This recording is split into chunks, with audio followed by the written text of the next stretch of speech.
Arena में पहुंच जाते हैं, उस जगह के ऊपर लोकेशन पर जहां पर बाकी के सभी क्लैन इकट्ठे होते हैं। तो वो सभी लोग उनका मजाक उड़ाना शुरू कर देते हैं और लोग कहते हैं कि देखो यहाँ पर कौन आया, देखो तो जरा यहाँ पर लिंगजाओ क्लैन के लोग आए हैं। लिंगजाओ क्लैन के लोग जो होते हैं उन सभी को इग्नोर करते हुए सीधे रजिस्ट्रेशन काउंटर पर जाते हैं जहाँ पर एक बंदा बैठा होता है जिसका नाम ऑब्जर्वर ली होता है। वो गाओलिंग को जानता होता है। वो उसे कहता है गाओलिंग, तो लगता है कि तुम लिंगजाओ क्लैन की नई ग्रैंड मास्टर बन गई हो, तो चलो जल्दी से यहाँ पर अपना नाम रजिस्टर कर दो। तो वो उसे कहती है हाँ क्यों नहीं ऑब्जर्वर ली, मैं यहाँ पर साइन तो कर देती हूँ, लेकिन मुझे ये बताओ कि आज यहाँ पर इतने ज्यादा लोग क्यों है। तो वो उसे कहती है कि ये सब कुछ तुम्हारी वजह से हुआ है, तुम्हारे इस लिंगजाओ क्लैन की वजह से हुआ है। तो वो कहती है इस बात का क्या मतलब है। तो ऑब्जर्वर ली उसे कहता है कि तुम लोगों के क्लैन के बर्बाद होने के बाद तुम्हारे रिसोर्सेज को यहाँ पर आसपास के क्लैन के लोगों ने लूट लिया और छोटे मोटे क्लैन जो थे तुम्हारे रिसोर्सेज को लूटने के बाद अपने आप को स्ट्रॉन्ग बना चुके हैं, जिसकी वजह से अब वो लोग भी यहाँ पर इस टेस्ट के लिए क्वालिफाई हो चुके हैं, यानी इस कंपटीशन में हिस्सा लेने के लिए क्वालिफाइड है। हमें पता है कि हर बार यहाँ पर सिर्फ और सिर्फ 4 टीम्स हिस्सा ले सकती हैं, लेकिन इस बार यहाँ पर 8 टीम्स हैं। ये बात सुनने के बाद वो सभी टीम मेंबर्स भी वहाँ पर हंसना शुरू कर देते हैं और कहते हैं कि देखो तो जरा यहाँ पर लिंगजाओ क्लैन को हमें थैंक यू बोलना चाहिए, क्योंकि उन्हीं की वजह से हमारा क्लैन यहाँ पर आज इस जगह के पर है कि हम लोग इस कंपटीशन में हिस्सा लेने के लायक हो गए हैं। जैंगी चिल्लाकर उनसे कहता है कि अपनी बकवास बंद करो, क्या तुम लोग फाइट करना चाहते हो। जबकि मास्टर ली उन सभी लोगों से कहता है कि सभी लोग शांत हो जाओ, अगर किसी ने यहाँ पर दोबारा शोर मचाया तो मैं उसे डिस्क्वालीफाई कर दूंगा और वो इस फाइट में हिस्सा नहीं ले पाएगा।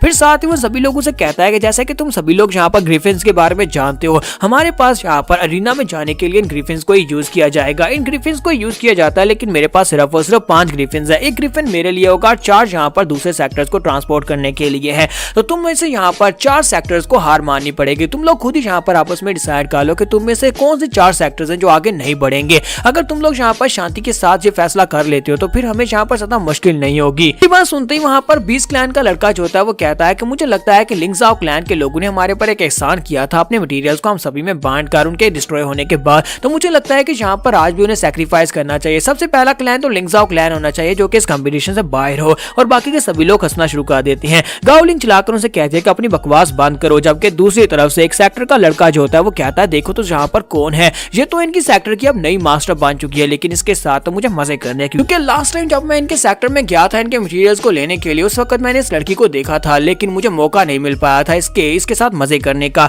आज मैं यहाँ पर इसके साथ मजे करूंगा और इसके नरम नरम को छूंगा। और इसी के साथ वो अपना हाथ आगे बढ़ाकर जैसे उसके बूबीज को टच करने लगता है, उसके सामने हमारा लियू फेंग खड़ा हो जाता है। तो वो कहता है कि ये क्या नरम नरम कहाँ पर चला गया। तुम्हारा लियू फेंग उसके सामने खड़ा होता है। तो वो लड़का उसे कहता है कि लड़के कहेंगे, जबकि तुम्हें पता है कि तुम्हारा लिंगजाओ क्लैन इतना कमजोर है, फिर भी तुम लोग यहाँ पर इस कंपटीशन में हिस्सा लेने के लिए चले आए। मुझे लगता है कि तुम लोग तो यहाँ पर इस कंपटीशन में हिस्सा लेने के लायक हो नहीं, तो चुपचाप यहाँ से दफा हो जाओ। जबकि हमारा लियू फेंग जो होता है वो ग्रैंड मास्टर जू से कहता है, ग्रैंड मास्टर जू क्या आपको इन सभी में से इनके चेहरे याद है? क्या आपको पता है कि इन सेक्टर्स में से कौन से ऐसे सेक्टर्स है जिन लोगों ने हमारे सेक्टर के ऊपर आकर अटैक किया था, हमारे रिसोर्सेज को लूटा था? तो वो कहते हैं कि हाँ मुझे सभी के चेहरे याद है, मुझे पता है कौन कौन से सेक्टर्स हैं। तो वो कहते हैं कि उनमें होंगफू वारफील्ड सेक्टर है, बिजर्क बीस सेक्टर है, यूनिसॉन डायरेक्शन सेक्टर है और सुपर फीमेल क्लैन सेक्टर है। ये सभी लोग सेक्टर से लोग थे जो कि हमारे पर अटैक करने के लिए आए थे। तो वहाँ लियू फेंग कहता तो फिर ठीक है, इन्हीं चारों सेक्टर्स को यहाँ पर से डिस्क्वालीफाई किया जाएगा। तो वो उनसे कहता है कि चुपचाप यहाँ पर हार मान लो। साथ ही वो अपने डोगी चान को रिलीज करता है। डोगी चान अब अल्टीमेट लेवल 8 पर पहुंच चुका है। देखने के बाद सभी लोग काफी हैरान होते हैं और कहते हैं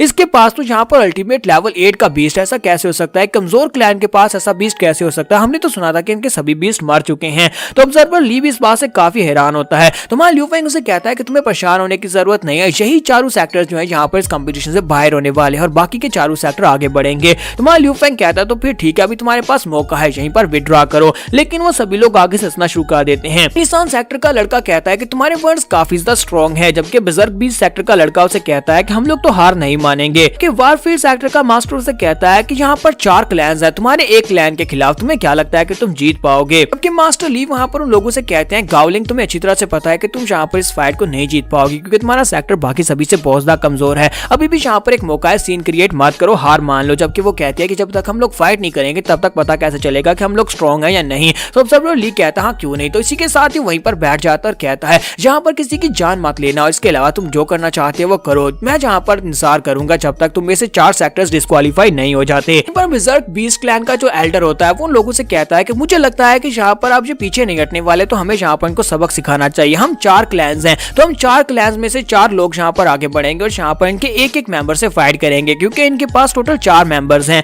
और इसी के साथ वो लोग कहते हैं हाँ क्यों नहीं। तो यूनिसॉन सेक्टर का लड़का कहता है तो मैं तो यहाँ पर इनकी ग्रैंड मास्टर जू के साथ मजे करना चाहता हूँ, ये लड़की मेरी भी, बाकी जिसके साथ तुम लोग फाइट करना चाहते हो करो। जबकि सुपर फीमेल जो होती है वो कहती है कि मुझे ये वाली लड़की काफी अजीब लगती है, क्योंकि जरा इसके कपड़े तो देखो, मुझे लगता है कि ये लड़की के साथ मजे करते होंगे, इसी वजह से उन्होंने इसे कपड़े भी अजीब से पहनाए हैं, इसके साथ तो मैं फाइट करूंगी। जबकि दूसरी तरफ से ज़ेंगी की तरफ ज़र्ग बीस्ट का लड़का कहता है कि मुझे यहाँ पर इस लड़के से फाइट करनी है जो बहुत ज्यादा स्किनी और बहुत ज्यादा छोटा है, मुझे लगता है कि इस लड़के को यहाँ पर खाना भी खाने को नहीं देते होंगे, इसके साथ तो मैं फाइट करूंगा। और वारफील्ड का जो बंदा होता है वो काफी ज्यादा घटिया सा लग रहा होता है, वो कहता है कि मैं ल्यू फेंग से फाइट करूंगा, मुझे इससे फाइट करनी है। मैंने यहाँ पर इस फाइट के लिए स्पेशली 3 मर्सनरीज को भी रेंट पर लिया है और जिनके पास यहाँ पर अल्टीमेट लेवल के बीस्ट और वो लोग भी अपने अल्टीमेट लेवल के बीस्ट को रिलीज करते हैं। मास्टर फू कहता है कि अब काफी ज्यादा देर हो चुकी है, अगर तुम्हें पछतावा हो रहा हो। तुम्हारा ल्यू फेंग से कहता है कि वैन फू, क्या तुम्हें लगता है कि तुम यहाँ पर इस बारे में भूल चुके हो? लास्ट टाइम जब तुम्हारा सेक्टर बहुत ही बुरी हालत में था उस वक्त मास्टर फैन ने तुम्हारी कितनी ज्यादा मदद की थी, हमारे लिंगजाओ क्लैन के ग्रैंड मास्टर ने उस वक्त तुम्हें मदद दी थी और उस वक्त तुम्हें बचाया था, क्या तुम उस बारे में भूल चुके हो? तो इसी के साथ ही मास्टर फू से कहता है कि तुम्हें क्या लगता है कि हम लोग कौन सी दुनिया में रहते हैं? हम लोग एक ऐसी दुनिया में रहते हैं जहाँ पर स्ट्रॉन्ग कमजोर का शिकार करते हैं। अगर उस वक्त तुम्हारे ग्रैंड मास्टर ने मदद की भी थी तो इस बात से क्या फर्क पड़ता है, क्योंकि तुम्हारा ग्रैंड मास्टर तो अब मर चुका है। ग्रैंड मास्टर के मरने के बाद अब तुम लोगों की कोई वैल्यू नहीं बची। तो ल्यू फेंग कहता है कि तुमने ये खुद कहा कि यहाँ पर कमजोर के ऊपर तरस मत खाओ। तो मास्टर फू से कहता है कि परेशान होने की जरूरत नहीं है, मैं भी तुम्हारे पर तरस नहीं खाऊंगा। और इसी के साथ ही वो अटैक करने का ऑर्डर देता है, लेकिन कोई भी अटैक नहीं कर पाता। वो पीछे की तरफ घूमता और कहता है कि ये क्या हुआ। जब वो पीछे देखता है तो पौधा चांद ने वहां पर ना सिर्फ उसके बीस्ट को बल्कि उसके तीनों मर्सनरीज को भी उनके गले से पकड़ रखा होता है और वो ये देखकर काफी हैरान होता है और कहता है कि इसके पास तो एक वाइन मॉन्स्टर है जो कि अल्टीमेट लेवल 7 पर पहुंचा हुआ है। ल्यू फेंग अपने डोगी चांद से कहता है कि डोगी चांद, तुमने इसकी बातें सुनी ना, इसने कहा कि कमजोर के पर तरस मत खाओ, तो चलो जल्दी से अब यहाँ पर आगे बढ़ो और इसे दिखाओ कि तरस कैसे नहीं खाया जाता। और डोगी चांद बड़ी तेजी के साथ अटैक करने के लिए आगे बढ़ता है। वो उसके करीब पहुंचता है, जाकर अपने पंजे के साथ उसके ऊपर एक स्लैश लगाता है जिसकी वजह से वो जख्मी होकर पीछे की तरफ गिर जाता है। मास्टर फू कहता है कि ये क्या, इसके अंदर तो पॉइजन था। वो अपने साथियों से कहता है कि तुम सभी लोग वहां पर क्या कर रहे हो, यानी बाकी के तीनों क्लैन से कहता है कि तुम लोग वहां पर क्या कर रहे हो, यहाँ पर आओ मेरी मदद करो। लेकिन वहां पर वो देखकर काफी हैरान होता है कि ज़ेंगी ने अपने लामार के साथ उन सभी लोगों को वहां पर कांटे चबोए होते हैं जिसकी वजह से वो सभी हार चुके होते हैं। दूसरी तरफ पांडा चांद जो होता है वो सभी लोगों को वहां पर पीट रहा होता है, उन लड़कियों को अपनी गोद में रखकर उनकी तस्लीफ पर टैप मार रहा होता है। और तीसरी तरफ गाओलिंग ने अपनी बटर रैबिट को यूज करते हुए उन सभी लोगों को वहां पर स्पोर्ट्स की स्मेल दी होती है जिसकी वजह से वो सभी लोग वहां पर नीचे बेहोश होकर गिर चुके होते हैं। मास्टर फू कहता है कि मैंने यहाँ पर से सोचा भी नहीं था कि इनकी पावर लेवल्स इतनी ज्यादा बढ़ जाएंगी। एक क्लैन जो कि डिस्ट्रॉय हो चुका था अब यहाँ पर दोबारा से रिवाइव कर गया है। तुम्हारा ल्यू फेंग आगे बढ़ता है, उससे कॉलर से पकड़ता है और उसे कहता है कि इन अल्फाज को याद रखना, तुम सभी क्लैंस ने जो जो कुछ हमारे पास से लिया है, हमारे लिंगजाओ क्लैन से लिया था, वो सब कुछ हम लोग 3 गुना वापस लेने वाले हैं और तुम वो दोगे। और वो चारों क्लैंस के जो ग्रैंड मास्टर होते हैं वहां पर उनसे माफी मांगते हैं और कहते हैं प्लीज हमें माफ कर दो, हम लोग दोबारा इस कंपटीशन में भी नहीं आएंगे, हमें जाने दो। और इसी के साथ ही मास्टर फू के ऊपर डोगी चांद जो होता है वहां पर सुसु करता है ताकि वो उसकी बॉडी से पॉइजन को निकाल सके। तो वो कहता है कि तुम्हारा बहुत बहुत शुक्रिया। जबकि गाओलिंग आगे बढ़ती है और कहती है मास्टर ली अब यहाँ पर सिर्फ 4 क्लैंस ही बचे हैं, तो क्या हम लोग आगे बढ़ सकते हैं? तो वो कहता है हर वो कैंडिडेट्स की लिस्ट का नाम पढ़ता है और कहता है कि यहाँ पर सिर्फ 4 क्लैंस हमारे साथ आगे बढ़ेंगे, जिनमें सबसे पहले लिंगजाओ क्लैन है, दूसरा एंशिएंट बीस्ट क्लैन है, 4 होली एलिफेंट्स क्लैन और साथ ही व्हाइट टॉम क्लैन है। ऐसे वहां पर व्हाइट टॉम क्लैन का नाम लिया जाता है तो वहां पर मोचवान भी होता है। तो इसी के साथ ही ज़ेंगी कहता है कि ये तो व्हाइट हेड है। व्हाइट हेड यहाँ पर क्या कर रहा है, क्या इसने यहाँ पर एक सेक्टर को ज्वाइन कर लिया? लेकिन इसने तो कहा था कि यहाँ पर इंडिपेंडेंट यानी सोलो हंटर है, ये यहाँ पर एक क्लैन को कैसे ज्वाइन कर सकता है? तो वो उनसे कहता है कि अगर दोबारा तुम लोगों ने यहाँ पर मुझे व्हाइट हेड कहा तो मैं तुम्हें यहीं पर मार डालूंगा। कि मां ल्यू फेंग आगे बढ़ता है और उसे कहता है कि तुमने तो कहा था कि तुम एक सोलो टेमर हो, तो फिर तुम यहाँ पर किसी ग्रुप को कैसे ज्वाइन कर सकते हो? क्या ये तुम्हारा अपना क्लैन है? तो वो कहता है कि यहाँ पर इसमें गलत क्या है, अगर मैंने किसी क्लाइंट को ज्वाइन कर लिया, और वैसे भी मैं एक बहुत ही पावरफुल इंसान हूँ, मुझे यहाँ पर बहुत सारे क्लैंस को ज्वाइन करने की ऑफर्स आती रहती हैं। एक स्ट्रॉन्ग इंसान एक स्ट्रॉन्ग क्लैन को ही ज्वाइन करेगा ना। तो ज़ेंगी से कहती है उसका मतलब यह है कि तुम यहाँ पर व्हाइट टॉम क्लैन को रिप्रेजेंट कर रहे हो क्योंकि तुम इसके ग्रैंड मास्टर हो। तो वो उसे कहता है कि ऐसी बात नहीं। और इसी के साथ साइड के ऊपर से एक बुढ़िया निकलती है, तो वो बुढ़िया उसे कहती है कि तुम यहाँ पर क्या कर रहे हो, चलो जल्दी से आगे बढ़ो, हमें ग्रिफिन की तरफ जाना है। तो वो कहता है जी ग्रैंड मास्टर मैं आ रहा हूँ। कि ज़ेंगी जो होता है वो उसकी तरफ देख रहा था, इस बूढ़ी औरत की तरफ, तो वो सोच रहा था कि मुझे लगता है कि यही इनकी ग्रैंड मास्टर है, ये व्हाइट टॉम क्लैन की ग्रैंड मास्टर है। हालांकि ये बुढ़ी है लेकिन इसके बावजूद मोचवान जैसा एरोगेंट बंदा भी इसको रिस्पेक्ट दे रहा है और बाकी के क्लैन मेंबर्स भी ऐसा लगता है कि सभी लोग इससे बहुत ज्यादा डर रहे हैं, इसकी बात नहीं मान रहे बल्कि डर कर इसकी बात मान रहे हैं। तो मास्टर ली उन सभी लोगों से कहता है कि सभी लोग अपने अपने ग्रिफिन के ऊपर चढ़ जाओ, हम लोग यहाँ पर से निकलने वाले हैं। और वो लोग अपने अपने ग्रिफिन पर बैठ जाते हैं और इसी के साथ ही वो लोग कंपटीशन अरीना की तरफ आगे बढ़ते हैं। तो रास्ते में जाते हुए जो हमारा मोचवान होता है वो उन लोगों से कहता है कि मैं यहाँ पर ये सोच रहा हूँ कि तुम लोगों के अल्टीमेट तुम्हारे 20 जो है वो अल्टीमेट लेवल पर कैसे पहुंच गए, क्योंकि 20 दिन पहले तक तो तुम्हारे 20 जो थे वो सारे के सारे चैंपियन लेवल पर थे, अचानक से ये सारे 20 जो है ये अल्टीमेट लेवल पर कैसे पहुंच गए? मेरी फॉक्सिस मैंने इतनी ज्यादा मेहनत की लेकिन वो भी यहाँ यहाँ पर अल्टीमेट लेवल पर नहीं पहुंच पाए। तुम्हारा लिंगजाओ से कहता है कि तुम यहाँ पर अपने बीस्ट की पावर्स को समझ नहीं पाए इसी वजह से, क्योंकि तुम्हारे क्लैंस के अंदर इस तरह के कोई मेथड्स नहीं होंगे। मुझे लगता है कि तुम्हें यहाँ पर उनकी सिनर्जी के ऊपर ज्यादा टाइम स्पेंड करना चाहिए। मोचवान उसे कहता है कि हाँ, मुझे लगता है कि मुझे यहाँ पर अपने बीस्ट की ट्रेनिंग के ऊपर ज्यादा ध्यान देना चाहिए। फिर साथ ही उसे कहता है क्यों ना हम लोग यहाँ पर दोस्त बन जाए। तो ये बात सुनने के बाद एंशिएंट बीस्ट क्लैन और साथ में 4 होली एलिफेंट क्लैन के लोग जो होते हैं वो दोनों जो बात सुनने के बाद काफी हैरान होते हैं। ज़ेंगी उसे कहता है कि कहीं तो पागल तो नहीं हो गए, तुम यहाँ पर कंपटीशन स्टार्ट होने से पहले ही एक अलायंस बनाने के बारे में बात कर रहे हो, बाकी के सभी लोग इस बारे में क्या सोचेंगे। जबकि एंशिएंट क्लैन का मास्टर कहता है कि कोई बात नहीं, अगर तुम लोग तो जाओ तो यहाँ पर हमारे साथ अलायंस बना सकते हो, हम सभी लोग मिलकर आगे बढ़ सकते हैं। जबकि इसी के साथ ही हमारा मोचवान उसे कहता है कि अपनी बकवास बंद करो, तुम्हारा एंशिएंट बीस्ट क्लैन जो ये सबसे ज्यादा कमजोर क्लैन है, क्योंकि तुम्हारे पास जितने बीस्ट है वो बहुत ज्यादा कमजोर है, तुम्हारे साथ कौन यहाँ पर अलायंस बनाना चाहेगा। साथ ही वो 4 होली एलिफेंट क्लैन के बारे में बात करते हुए कहता है कि तुम्हारे नाम के साथ ही सिर्फ 4 होली एलिफेंट लगा हुआ है, हालांकि तुम में से किसी के पास भी यहाँ पर एलिफेंट टाइप का बीस्ट भी नहीं है और तुम लोग यहाँ पर अपने आप को महान क्लैन कहते हो। मोचवान कहता है कि तुम में से कोई भी ऐसा नहीं है जो यहाँ पर हमारी बराबरी कर सके, हम दोनों क्लैंस की बराबरी तुम नहीं कर पाओगे, इसलिए अभी तुम्हारे पास मौका है, विड्रॉ कर दो। जबकि उसकी बुढ़िया मास्टरों से कहती है कि मोचवान, मैं चाहती हूँ कि तुम अपना मुंह बंद रखो, क्या तुम यहाँ पर कंपटीशन स्टार्ट होने से पहले इन्हें अपने सारे राज बताना चाहते हो। तो वो कहता है जी ग्रैंड मास्टर। जबकि मैं ल्यू फेंग सोच रहा होता है कि मुझे समझ नहीं आ रही कि आखिर ये बुढ़िया यहाँ पर इसको कंट्रोल कैसे कर पा रही है। ये बुढ़िया यहाँ पर इसको एक बात कहती है और वो आगे से खामोश हो जाता है। तो मास्टर ल्यू से कहता है कि ये लो, हम लोग यहाँ पर पहुंच गए। उनके सामने एक छोटा आइलैंड होता है, वो लोग उस आइलैंड की तरफ आगे बढ़े होते हैं और कहते हैं यही आइलैंड इस बार का एरिना होने वाला है, इसी के ऊपर तुम्हारा कंपटीशन होगा। तो इसी के साथ ही जैसे वो लोग वहां पर लैंडिंग करते हैं, तो लैंडिंग करने के बाद ज़ेंगी कहता है कि क्या यहीं पर हमारा ट्रायल आइलैंड है, क्या इसी के ऊपर आइलैंड के ऊपर हमारी फाइट होने वाली है। सिस्टर जुई कहती है कि तुमने तो कहा था कि ये कंपटीशन जो होता है इसके अंदर बहुत सारे क्लैंस हिस्सा लेते हैं, लेकिन ये जगह तो बहुत ज्यादा छोटी है। तो वो कहती है हाँ, मुझे भी लगता है कि ये जगह काफी ज्यादा छोटी है, पिछली बार तो यहाँ पर बड़ी जगह को मुंतखब किया गया था, लेकिन इस बार जगह काफी छोटी है। ज़ेंगी मास्टर ली से कहता है कि मास्टर ली, हम लोग यहाँ पर बाकी क्लैन मेंबर्स को क्यों नहीं देख पा रहे। तो वो कहता है कि बाकी सभी लोग यहाँ पर नहीं है, क्योंकि यहाँ पर 8 लैंडिंग स्पॉट्स हैं, हर तरफ से एक लैंडिंग स्पॉट है जहाँ पर बाकी के क्लैंस मेंबर्स जो हैं वो उतरे हैं। इसी के साथ ही वहाँ पर से 2 और ऑब्जर्वर्स निकल कर आते हैं, 2 और मास्टर्स वहाँ पर निकल कर आते हैं। एक का नाम ल्यू जन होता है, दूसरे का नाम मास्टर वैंग होता है। तो वो लोग उसे कहते हैं तुम लोग यहाँ पर आ गए। फिर साथ ही उसकी नजर वहाँ पर गाओलिंग पर पड़ती है, तो वो कहती है ये तो गाओलिंग है, यानी लिंगजाओ क्लैन के लोग भी यहाँ पर आए हैं। तो वो दोनों इस बात से काफी हैरान होते हैं और कहते हैं क्या वाकई में यहाँ पर लिंगजाओ क्लैन वापिस आया है। तो गाओलिंग उसे कहती है कि हाँ, मुझे याद है, पिछली बार भी मैं यहाँ पर आई थी, तुमने हमें बहुत ही अच्छे से ट्रीट किया था। तो वो कहती है हाँ, मुझे भी याद है, पिछली बार तुम लोग अपने ग्रैंड मास्टर के साथ आए थे और तुम लोगों ने यहाँ पर बाकी के सभी सेक्टर्स को वाइप आउट कर दिया था। तो गाओलिंग उसे कहता है कि इस बार भी हम लोग इसी मिशन के साथ आए हैं कि हम लोग यहाँ पर सबसे बेस्ट रैंकिंग ले सके, उम्मीद करते हैं कि हम लोग यहाँ पर टॉप 10 की रैंकिंग में आएंगे। तो ल्यू जन आगे बढ़ती है और कहते हैं कि मुझे पता है कि तुम लोग यहाँ पर कर सकते हो, ये तो एक बहुत ही छोटा सा कंपटीशन है, तुम्हारे लाइक बिल्कुल भी नहीं है, क्योंकि तुम्हारे ग्रैंड मास्टर के यहाँ पर होते तुम लोग तो इस कंपटीशन को चुटकी बजाकर जीत सकते थे। इसी के साथ ही हमारा मोचवान आगे बढ़ता है और वहाँ पर डैश मारने की कोशिश करता है। वो उसे कहता है कि ऑब्जर्वर ल्यू जन, तुम यहाँ पर मुझे इग्नोर कैसे कर सकती हो। तो वो कहती है तुम कौन हो। तो वो उसे अपने बारे में बताता है और उसे कहता है कि मैं व्हाइट टॉम क्लैन से हूँ और मैं यहाँ पर इस कंपटीशन का स्टार बनने वाला हूँ, देखना इस कंपटीशन के एंड के पर सबसे बड़ा स्टार मैं ही हूँगा। जबकि वो गुस्से के साथ से कहती है कि अपनी बकवास बंद करो, कहीं ऐसा तो नहीं है कि तुम यहाँ पर ट्रायल के स्टार्ट होने से पहले यहाँ पर डिस्क्वालीफाई होना चाहते हो।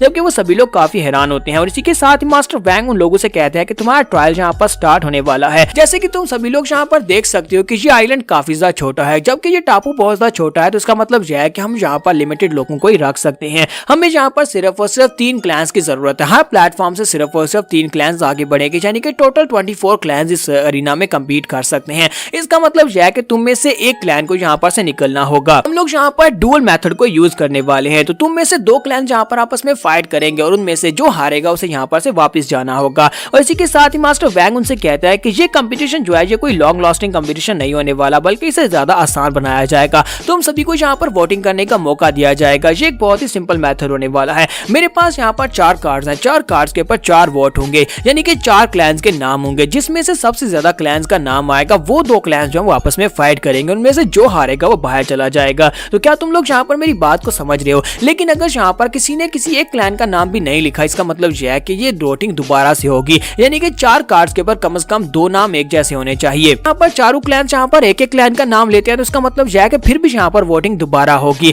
कम से कम यहाँ पर 2 क्लैंस को 2 क्लैंस के खिलाफ वोट देना है। अगर यहाँ पर 2 क्लैंस के खिलाफ वोट होगा, वही दोनों क्लैंस आपस में फाइट करेंगे। तुम सभी को यहाँ पर 30 मिनट का टाइम दिया जाएगा। सभी क्लैन मेंबर्स वहां पर जाकर, यानी ग्रैंड मास्टर जो है वो आपस में बैठकर डिस्कस कर सकते हैं कि उन्हें किसको वोट देना है। हमारा 30 मिनट का टाइम यहाँ पर स्टार्ट होता है। हम लोग यहाँ पर तुम्हारी टीम्स बनाएंगे, तुम्हारी टीम्स बनाकर तुम्हें अंदर भेजा जाएगा। सबसे पहले यहाँ पर 4 एलिफेंट सेक्टर और साथ में यहाँ पर एंशिएंट बीस्ट सेक्टर के एल्डर्स अंदर जाओ, जाकर बात करो। और दोनों वहां पर अंदर चले जाते हैं। अंदर जाने के बाद वो आपस में बात करते हैं और वहां पर एक दूसरे के साथ डील कर लेते हैं। वो दोनों कहते हैं कि हमें यहाँ पर उस व्हाइट हेड वाले उस लड़के जो कि हमारे खिलाफ है, हमें उसके खिलाफ वोट देना होगा। दोनों वहां पर फैसला करते हैं कि वो दोनों यहाँ पर व्हाइट टॉम सेक्टर को ही वोट देंगे, यानी कि उसके खिलाफ वोट देंगे। जबकि दूसरी बारी जो होती है व्हाइट टॉम सेक्टर और लियू फेंग की होती है, यानी लिंगजाओ क्लैन की होती है। वो दोनों वहां पर बैठकर आपस में बात कर रहे होते हैं। तो वो दोनों वहां पर बात करने के बाद फैसला करते हैं। तो मोचवान उसे कहता है कि मुझे लगता है कि हम दोनों को यहाँ पर एंशिएंट बीस्ट सेक्टर के खिलाफ वोट देना है, क्योंकि मेरी दुश्मनी उनके साथ ज्यादा है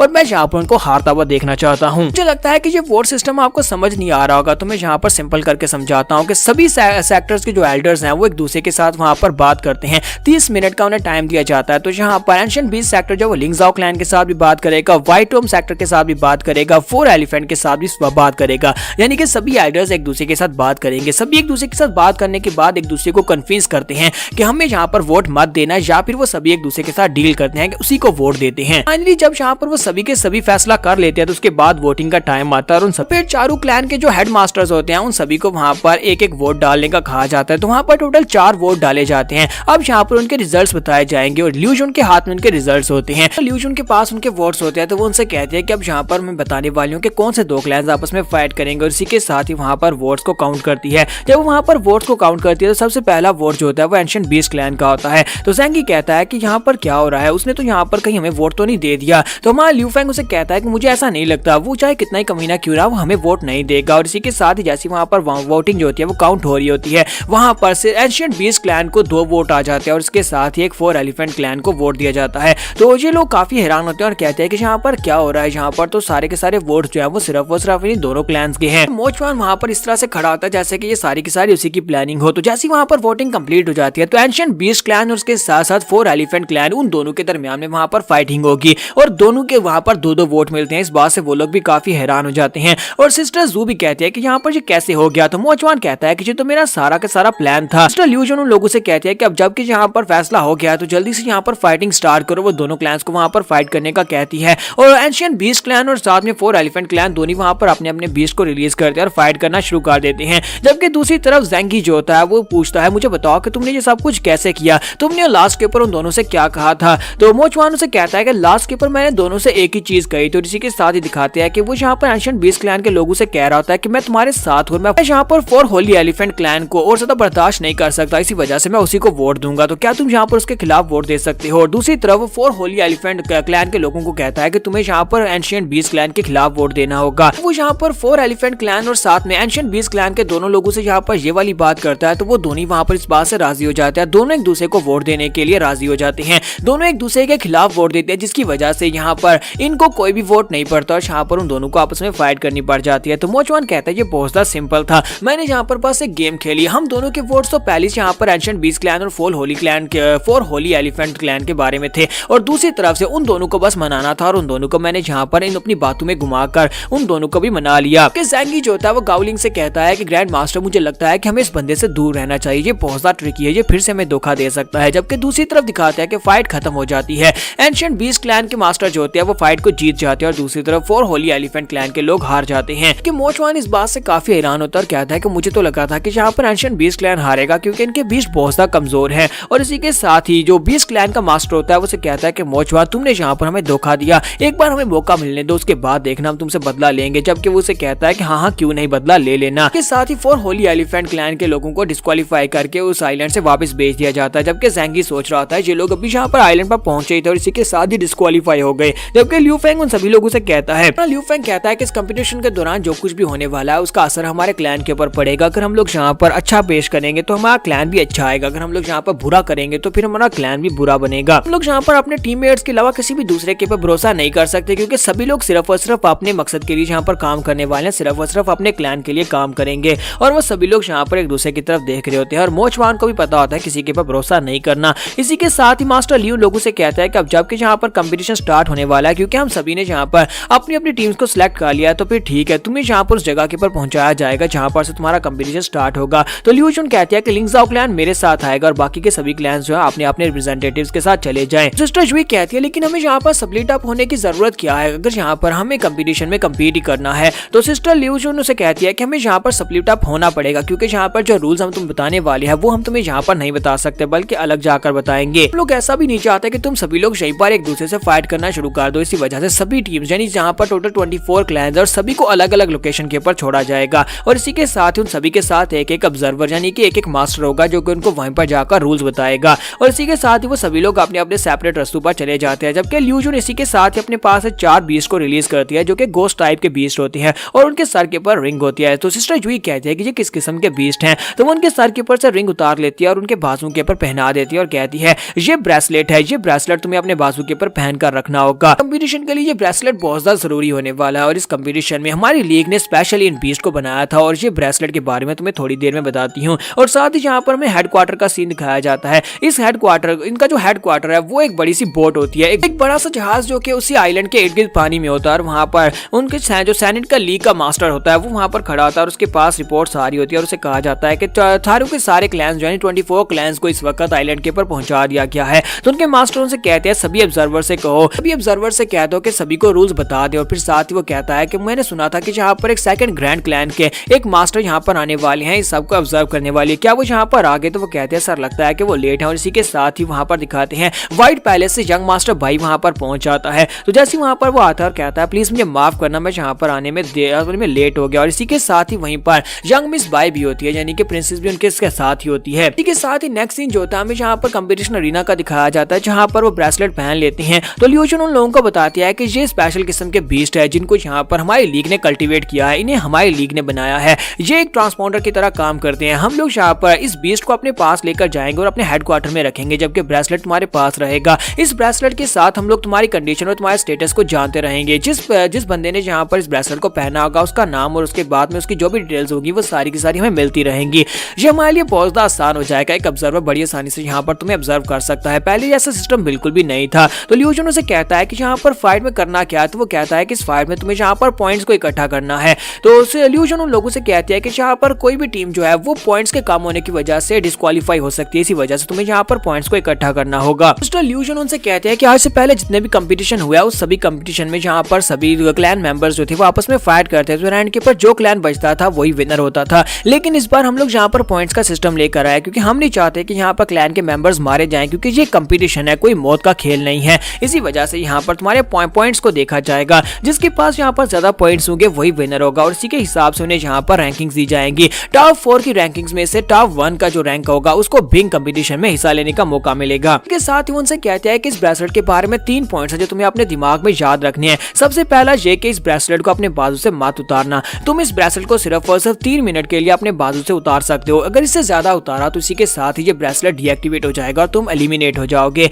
दूसरा ये, इस ब्रेसलेट को पहनकर पानी के अंदर मत छुपना, क्योंकि यहाँ पर हम लोग आइलैंड के ऊपर है, तो कोई भी यहाँ पर पानी के अंदर छुपकर टाइम को वेस्ट कर सकता है। इसी वजह से ये रूल सेटअप किया गया, अगर तुम लोग पानी के अंदर 3 मिनट से ज्यादा छुपते हो तो ये ब्रेसलेट अपने आप डीएक्टिवेट हो जाएगा। तीसरी इंपॉर्टेंट बात यह है कि अगर तुम यहाँ पर इस ब्रेसलेट के ऊपर हाथ रखकर सरेंडर का लफ्ज कहते हो तो इसी के साथ तुम्हारे इर्द गिर्द एक प्रोटेक्टिव बैरियर बन जाएगा और तुम यहाँ पर सरेंडर हो जाओगे। और अगर दूसरा ओपोनेंट तुम्हें यहाँ पर मारने की कोशिश करता है या फिर इस दौरान तुम्हें मार डालता है तो उस टीम को डिस्क्वालीफाई कर दिया जाएगा। तो ये रूल सिर्फ और सिर्फ स्पेसिफिक इसलिए बनाया गया ताकि यहाँ पर दूसरे कैंडिडेट्स की जान ना लें। ल्यूजन उनसे कहते हैं तो मैंने यहाँ पर तुम्हें सब कुछ बता दिया इस ब्रेसलेट के बारे में कि ब्रेसलेट कैसे काम करता है और तुमने इस ब्रेसलेट को कैसे यूज नहीं करना। तो सिस्टर जूही से कहते हैं लेकिन तुमने यहाँ पर ये नहीं बताया कि पॉइंट्स को कैसे इकट्ठा करना है, क्योंकि यहाँ पर अभी तक तुम लोग ये नहीं बता रहे कि हमें यहाँ पर पॉइंट इकट्ठे कहाँ से करने और क्या पॉइंट है और कैसे मिलेंगे। सिस्टर ल्यूजन उन लोगों से कहते हैं कि मैं फिलहाल के लिए तुम्हें नहीं बता सकती। जैसे यहाँ पर कंपटीशन स्टार्ट होगा तुम्हारे ब्रेसलेट के अंदर से तुम्हें इंस्ट्रक्शंस मिलेंगी, सभी को इंस्ट्रक्शंस मिल जाएंगे, उन्हें पता चल जाएगा कैसे यहाँ पर पॉइंट्स को इकट्ठा करना है। ल्यूजन उन सभी लोगों से कहते हैं तो यहाँ पर तुम्हारे बीस्ट को मैं लेकर जा रही हूँ और कंपटीशन यहाँ पर जल्दी स्टार्ट होने वाला है। उम्मीद करती हूँ कि तुम लोग यहाँ पर दोबारा से लिंक्सआउ क्लैन को महान क्लैन बना सकते हो,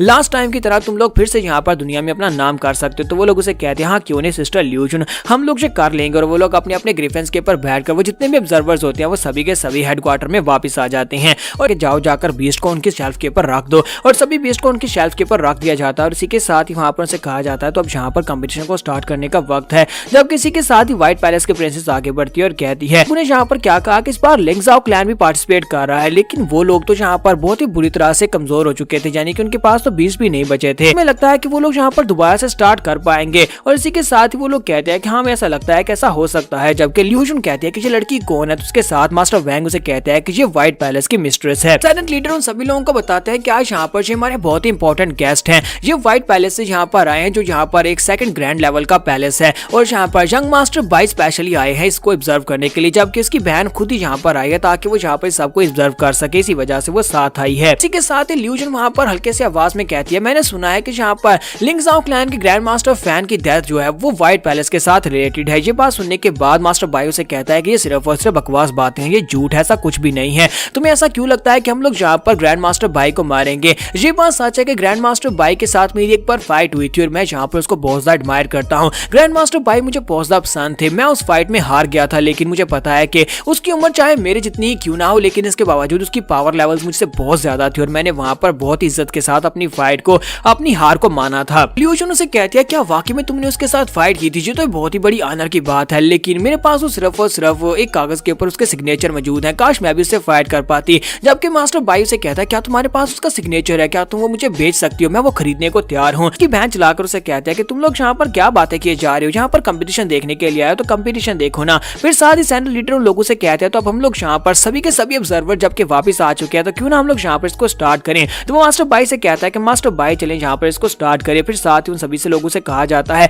ऑब्जर्वर सभी के सभी बीस्ट को यहाँ पर कनेक्ट करो, यानी कि सभी के साथ कनेक्ट कर दो। तो वो सभी के सभी बीस्ट को वहाँ पर कनेक्ट करते हैं। जैसे ही वहाँ पर उनको कनेक्ट करते हैं तो वो ग्रीन कलर में वहाँ पर चमकना शुरू हो जाते हैं। यंग मिस बाई कहती है कि यहाँ पर क्या हो रहा है, ये सभी लोग यहाँ पर ग्रीन कलर में क्यों चमक रहे हैं? तो सैंडल लीडर उसे कहता है कि यंग मिस्ट्रेस यहाँ पर इसके 3 कलर होने वाले हैं। अगर ये यहाँ पर ग्रीन कलर में चमकेगा तो इसका मतलब यह है कि ये बिल्कुल गुड स्टेटस में। अगर ये यहाँ पर येलो कलर में चमकेगा तो इसका मतलब यह है कि इसका ओनर जो है, यानी जिसने ब्रेसलेट को पहना है, वो जख्मी हालत में है। अगर ये रेड हो जाएगा तो इसका मतलब यह है कि इसका मास्टर मर चुका है। इसका मतलब यह है कि हम लोग इस वक्त पूरे के पूरे आइलैंड को कंट्रोल कर सकते हैं। वहां पर जितने भी मेंबर्स हैं, यानी जितने भी क्लैन मेंबर्स हैं, उन सभी के ऊपर हमारी नजर है। इस बार हम लोग यहाँ पर कैजुअलिटी रेट को बहुत ज्यादा कम कर देंगे। तो यंग मास्टर बाई कहता है कि तुम्हारी लीग के पास वाकई कमाल के बीस्ट है जिनको तुम लोगों ने यहाँ पर कल्टीवेट किया है। इन बीस्ट की मदद से किसी को सर्वेलेंस करना बहुत आसान है। सैनल लीडर से कहते हैं कि सर अभी तो यहाँ पर आपको बड़ा सरप्राइज मिलना बाकी है, और इसी के साथ ही उनसे कहा जाता है कि चलो जल्दी से अब यहाँ पर कंपटीशन को अनाउंस करो। यंग मास्टर बाई कहता है, हाँ ठीक है, मैं यहाँ पर कंपटीशन को अनाउंस करता हूँ, और इसी के साथ ही वहाँ पर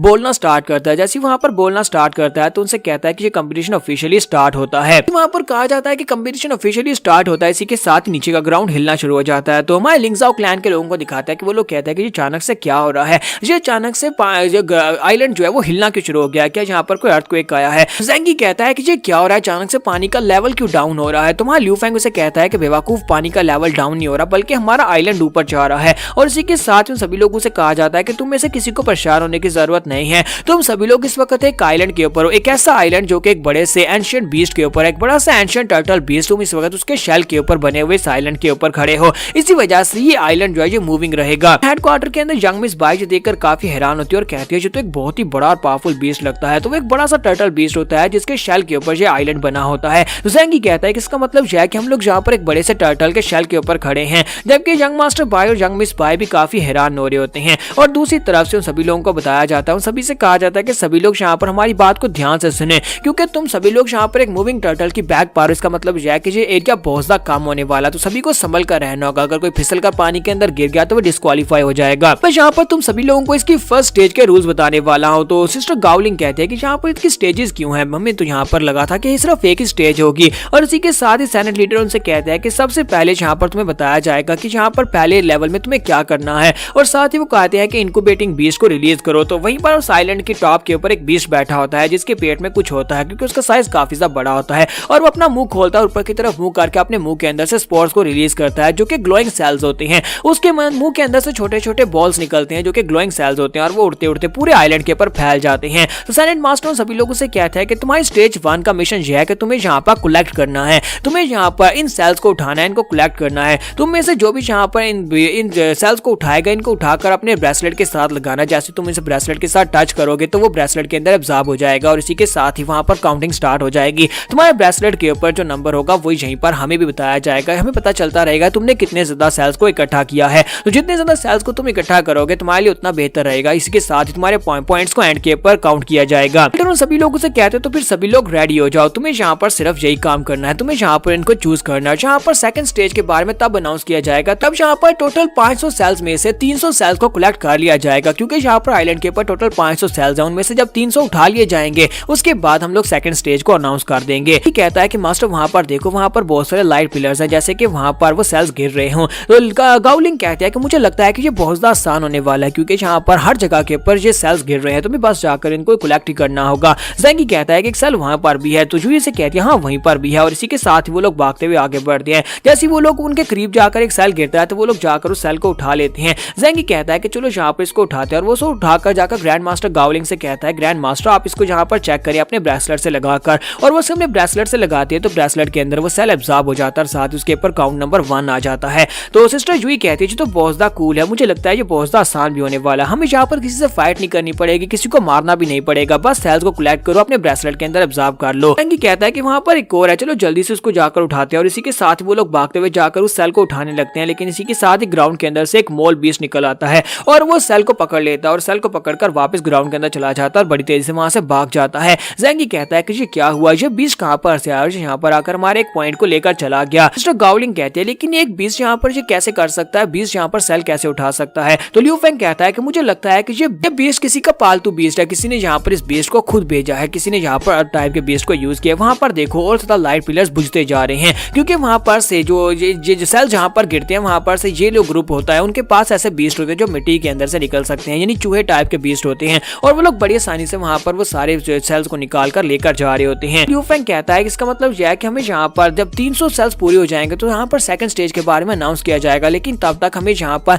सेल्स को इकट्ठा करना होगा ताकि हम लोग यहाँ पर सेकंड स्टेज में पहुंच सके। यहाँ पर टोटल 24 क्लैन, और 24 क्लैन के हिसाब से हर एक को यहाँ पर 13-13 सेल्स हिस्से में आएंगे। गाउलिंग उसे कहते हैं इसका मतलब यह है कि हमें कम से कम यहाँ पर 15 सेल्स इकट्ठे करने पड़ेंगे। लियू फेंग कहता है कि अगर 20 हो तो ज्यादा बेहतर रहेगा, तो वो कहता है कि हम 4 लोग हैं, और अगर हम लोग 4 लोग हैं इसका मतलब यह है कि हम में से हर एक को यहाँ पर 5-5 सेल्स को इकट्ठा करना होगा। और मुझे लगता है कि यहाँ पर एक साथ ग्रुप में आगे बढ़ने का कोई फायदा नहीं है, क्योंकि यहाँ पर कोई बैटल तो नहीं हो रही, हम लोग यहाँ पर अलग अलग जाएंगे, और हर एक यहाँ पर अपने लिए 5-5 सेल्स को ढूंढेगा, और उनको इकट्ठा करके वापस इसी जगह के ऊपर आकर मिलेगा। क्या तुम्हें से किसी को कोई शक तो नहीं है? तो वो लोग कहते हैं नहीं, किसी को कोई शक नहीं। और इसी के साथ ही वो सभी लोग वहां पर से अलग हो जाते हैं, और अलग अलग होकर वहां पर सिर्फ उनका एक मिशन है कि उन्हें सिर्फ एक पर्सन के लिए यहाँ पर 5 सेल्स को इकट्ठा करना, और 5 सेल्स को लेकर वापिस आना है। और इसी के साथ वो लोग वहां पर से निकल पड़ते हैं। जबकि दूसरी तरफ हेडक्वार्टर का सीन दिखाते हैं कि यंग मिस बाई जो होती है वो देखकर काफी हैरान हो रही होती है कि यहाँ पर पॉइंट्स एक्युमुलेट हो रहे हैं और बड़ी तेजी के साथ हो रही है। तो वो कहती है कि यहाँ पर देखो, यहाँ पर एक टीम ने तो बहुत सारे पॉइंट्स को इकट्ठा कर लिया, ये कौन सी टीम है? मास्टर से कहता है कि ये डिवाइन गर्ल के लोग हैं, डिवाइन गर्ल के लोगों ने यहाँ पर इतने सारे पॉइंट्स को इकट्ठा कर लिया, लगता है कि वो लोग यहाँ पर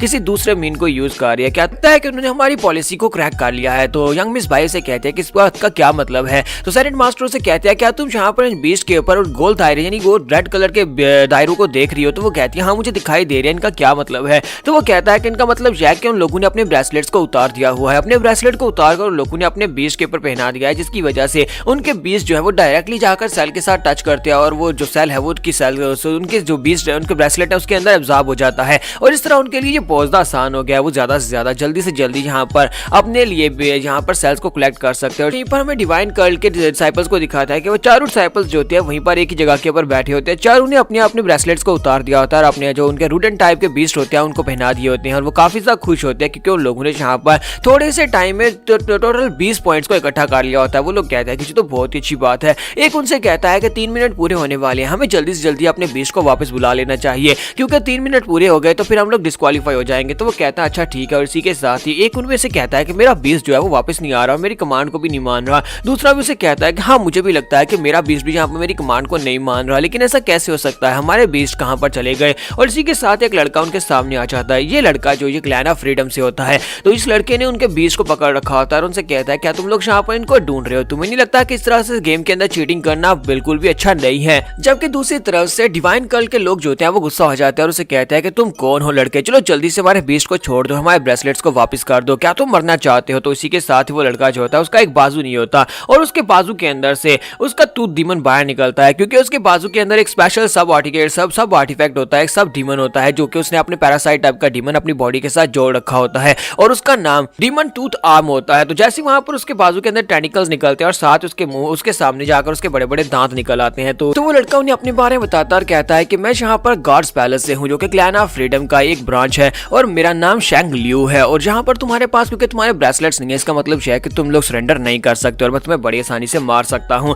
वो अपनी टूथ थाम से कहता है कि टूथ थाम तुम्हें यहाँ पर खाना सर्व कर दिया गया है, और इसी के साथ ही उन चारों के बीच जो होता है उनके ऊपर वहाँ पर क्रॉस लग जाता है। ये देखकर यंग मिस बाई कहती है कि यहाँ पर क्या हुआ, इन सभी के कलर रेड क्यों हो गए हैं। सेनेट मास्टर से कहते हैं कि मुझे लगता है कि इन लोगों ने 3 मिनट से ज्यादा अपने ब्रेसलेट्स को उतार कर रखा, जिसकी वजह से ये लोग गेम से डिस्क्वालीफाई हो गए हैं। तो यंग मिस बाई कहती है क्या ऐसा कैसे हो सकता है, क्या वो लोग इतने बड़े बेवकूफ है कि वो 3 मिनट से ज्यादा अपने ब्रेसलेट्स को उतार कर रखेंगे। मुझे तो ऐसा बिल्कुल भी नहीं लगता। तो लगा था कि ये लोग यहाँ पर चैंपियन बनने वाले हैं, लेकिन ये तो बेवकूफ निकले जो इतनी आसानी से यहाँ पर हार गए हैं। तो उसका बड़ा भाई उसे कहता है कि मुझे ऐसा नहीं लगता, मुझे लगता है कि यहाँ पर इनकी स्ट्रेटेजी काफी ज्यादा अच्छी थी, लेकिन दूसरों को जब इसकी स्ट्रेटेजी के बारे में पता चला तो उन लोगों ने इनकी स्ट्रेटेजी को फेल कर दिया, क्योंकि यहाँ पर उनके अगर बीच को पकड़ा जाएगा तो उसके साथ साथ उनके ब्रेसलेट भी उनके पास ले लिए जाएंगे। तो यंग मिस बाई उसे कहते हैं तुम्हारे कहने का मतलब यह है कि यहाँ पर ये सभी क्लैंस एक दूसरे के साथ फाइट भी कर सकते हैं, यहाँ पर सिर्फ और सिर्फ उन्हें इन सेल्स को कलेक्ट ही नहीं करना। उसका भाई उसे कहता है कि तुम्हें तो ये सेनेट मास्टर से पूछना चाहिए, क्योंकि मुझे लगता है कि यहाँ पर यही गेम है। और साथ ही वो खुद ही वहाँ पर उसे एक्सप्लेन करता है और कहता है कि यहाँ पर सिर्फ और सिर्फ ये इतना सिंपल नहीं है कि आप सिर्फ सेल्स को कलेक्ट करें, यहाँ पर क्लैन मेंबर्स में एक दूसरे से फाइट भी करेंगे, यहाँ पर एक दूसरे से फाइट की जाएगी और उसके बाद यहाँ पर सेल्स को हासिल किए जा सकते हैं, क्योंकि एक एक सेल के लिए यहाँ पर उन्हें एक दूसरे के साथ फाइट करना पड़ेगी। तो मास्टर लू कहते हैं क्या तुमने बिल्कुल ठीक है यंग मास्टर भाई, तुम्हारी सोच काफी ज्यादा अच्छी है और तुमने यहाँ पर बिल्कुल ठीक से इसे समझा है। फिर साथ ही वो अपने साथियों से कहते हैं कुछ ऑब्जर्वर जल्दी से उस एरिया में जाओ जहाँ पर डिवाइन कल्ट के लोगों के साथ राब्ता टूटा है, जाकर चेक करके आओ कि वहाँ पर क्या हुआ है। तो यहाँ पर से नेक्स्ट सीन जो होता है लियू फेंग का दिखाया जाता है कि लियू फेंग भी वहाँ पर सेल्स को ढूंढने के लिए मेहनत कर रहा था, लेकिन इसी के साथ उसका ब्रेसलेट वहाँ पर उसे मैसेज देता है। सभी के ब्रेसलेट में मैसेज आता है और कहा जाता है कि डिवाइन कल्ट की पूरी टीम डिस्क्वालीफाई हो चुकी है, वो लोग बाहर हो चुके हैं, यहाँ पर सिर्फ 23 क्लैंस ही बचे हैं। तो ये बात सुनने के बाद लियू फेंग काफी हैरान होता है और कहता है लगता है कि यहाँ पर फाइट स्टार्ट हो चुकी है, यहाँ पर एक एक सेल के लिए फाइट स्टार्ट हो चुकी है। अगर यहाँ पर सेल्स कम हो जाएंगे तो उसके बाद तो यहाँ पर और भी फियर्स फाइट होंगे। मुझे जल्दी से जल्दी यहाँ पर 5 सेल्स का मिशन पूरा करना होगा और वापस अपने टीममेट्स के पास जाना होगा। और इसी के साथ उन्हें वहाँ पर एक लाइट पिलर दिखाई देता है, तो वो डॉगी जो होता है वो उसको सेंस करता है, डॉगी सेंस करता है और आसपास के एरिया को स्कैन करता है। जबकि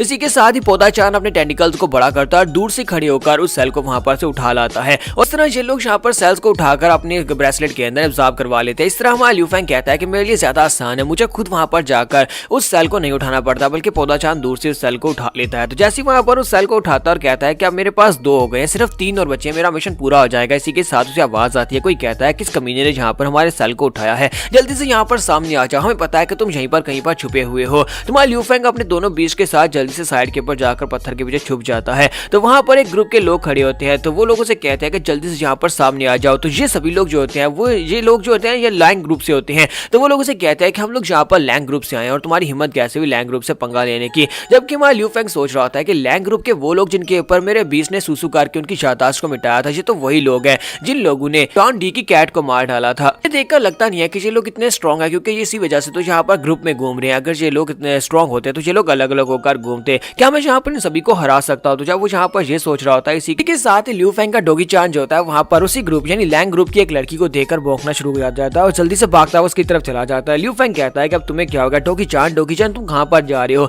तो वो जाकर उसके साथ लिपट जाता है, साथ ही उसका मुंह चाटना शुरू कर देता है। तो वो लड़की उसे कहती है कि डॉगी चांद तुम यहाँ पर क्या कर रहे हो। तो लियू फेंग कहता है कि ये क्या, ये लड़की तो इसको पहचानती है। और इसी के साथ ही वो लड़की कहती है लियू फेंग मुझे पता है कि तुम यहीं पर छुपे हुए, चलो जल्दी से बाहर निकल आओ। तुम्हारा लियू फेंग वहाँ पर से बाहर निकल आता है और उसे कहता है प्लीज मुझे माफ करना, क्या हम लोग एक दूसरे को जानते हैं। तो वो लड़की उसे कहती है कि अब तुम यहाँ पर मेरे सामने ये नौटंकी करोगे, क्या हम दोनों एक दूसरे को जानते हैं, क्या तुम्हें याद नहीं है लास्ट टाइम तुमने मेरे साथ क्या कुछ किया था। मेरी जान, क्या तुम यहाँ पर फिर से मेरे हाथ से भागकर जाने की कोशिश करोगे। तो लियू फेंग सोच रहा होता है कि इसने यहाँ पर मुझे मेरी जान कहा, इसका मतलब यह है कि इन दोनों के दरमियान में कुछ ना कुछ तो ऐसा है जिसकी वजह से यहाँ पर इसके साथ इतनी फ्रैंकली बात कर रही है। उसी तरह सिस्टर जू को दिखाता है कि सिस्टर जू कहती है कि उसने यहाँ पर सेकंड सेल को हासिल कर लिया है। दूसरे सेल को हासिल करने के बाद वो कहती है कि अब मुझे बस यहाँ पर 3 और सेल्स चाहिए। फिर साथ ही वो सोच रही होती है कि मैं क्लैन की ग्रैंड मास्टर हूँ, लास्ट टाइम ग्रैंड मास्टर ने अकेले यहाँ पर सारा का सारा कंपटीशन जो वो जीत लिया था, लेकिन मैं ग्रैंड मास्टर होने के नाते सभी को पीछे कैसे रख सकती हूँ, मुझे सबसे आगे बढ़ना होगा। फिर साथ में वहाँ पर एक और सेल दिखाई देता है, वो दोनों जाकर पत्थर के पीछे छुपकर उसको देखते हैं।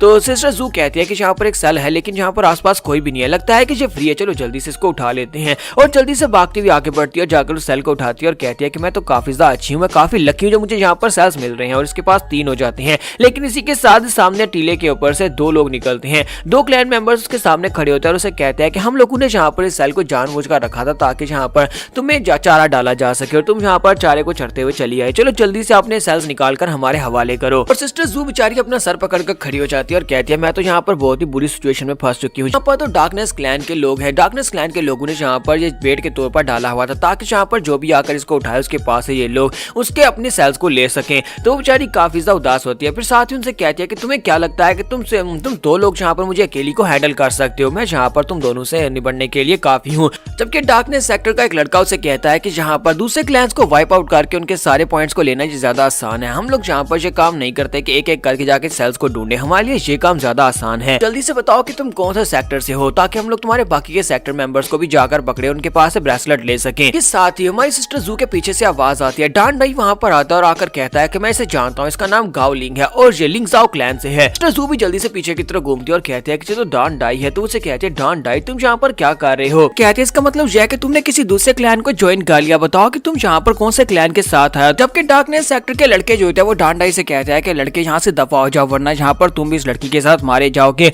और साथ ही वो अपने बीस्ट को रिलीज करता है जो कि एंशिएंट वाइन मॉन्स्टर होता है और उसका वाइन मॉन्स्टर काफी ज्यादा पावरफुल भी लग रहा होता है। तो वो कहता है कि अब यहाँ पर तुम मेरा टारगेट बनना चाहते हो, अगर नहीं तो यहाँ से दफा हो जाओ। और इसी के साथ ही डांडी जो होता है उसे कम्प्लीटली इग्नोर कर रहा होता है। वो इसे इग्नोर करते हुए गावलिंग से कहता है गावलिंग मुझे लगता है कि अब तुम यहाँ पर सेक्टर की मास्टर बन चुकी हो। दूसरी तरफ से डार्कनेस सेक्टर के लड़के उसे कहते हैं कि अपनी बकवास बंद करो, तुम दोनों वहाँ पर आपस में क्या चैट किए जा रहे हो, जबकि यहाँ पर तुम्हारा ओपोनेंट मैं हूँ। और इसी के साथ उनमें से एक अपने बीस्ट को रिलीज करता है और कहता है कि जल्दी से जाओ जाकर उसके ऊपर अटैक करो। जैसे उसका वाइन मॉन्स्टर जो होता है अटैक करने के लिए आगे बढ़ने लगता है, इसी के साथ उसकी बॉडी के वहाँ पर टुकड़े टुकड़े हो जाते हैं, उसकी बॉडी वहाँ पर पीसेस में कट जाती है। और इस बात से डार्कनेस सेक्टर का वो लड़का बहुत ज्यादा हैरान होता है। वहीं पर लिटिल मी को दिखाते हैं कि यानी कि उसकी जो कैट होती है उसके फियरी कैट उसको दिखाते हैं कि वहाँ पर खड़ी होती है। ये देखकर गावलिंग काफी हैरान होती है और कहते हैं कि ये तो लिटिल मी है, इसका मतलब जैक लिटिल मी बच गई, ये जिंदा है। लेकिन जैसे वो वहाँ पर धुएं से बाहर निकल गया तो लिटिल मी जो होती है उसकी बॉडी जो होती है ममीफाइड हो चुकी होती है, यानी वो आधी ज़ोंबी बन चुकी होती है, वो मर चुकी होती है लेकिन इसके बावजूद वो जिंदा भी होती है।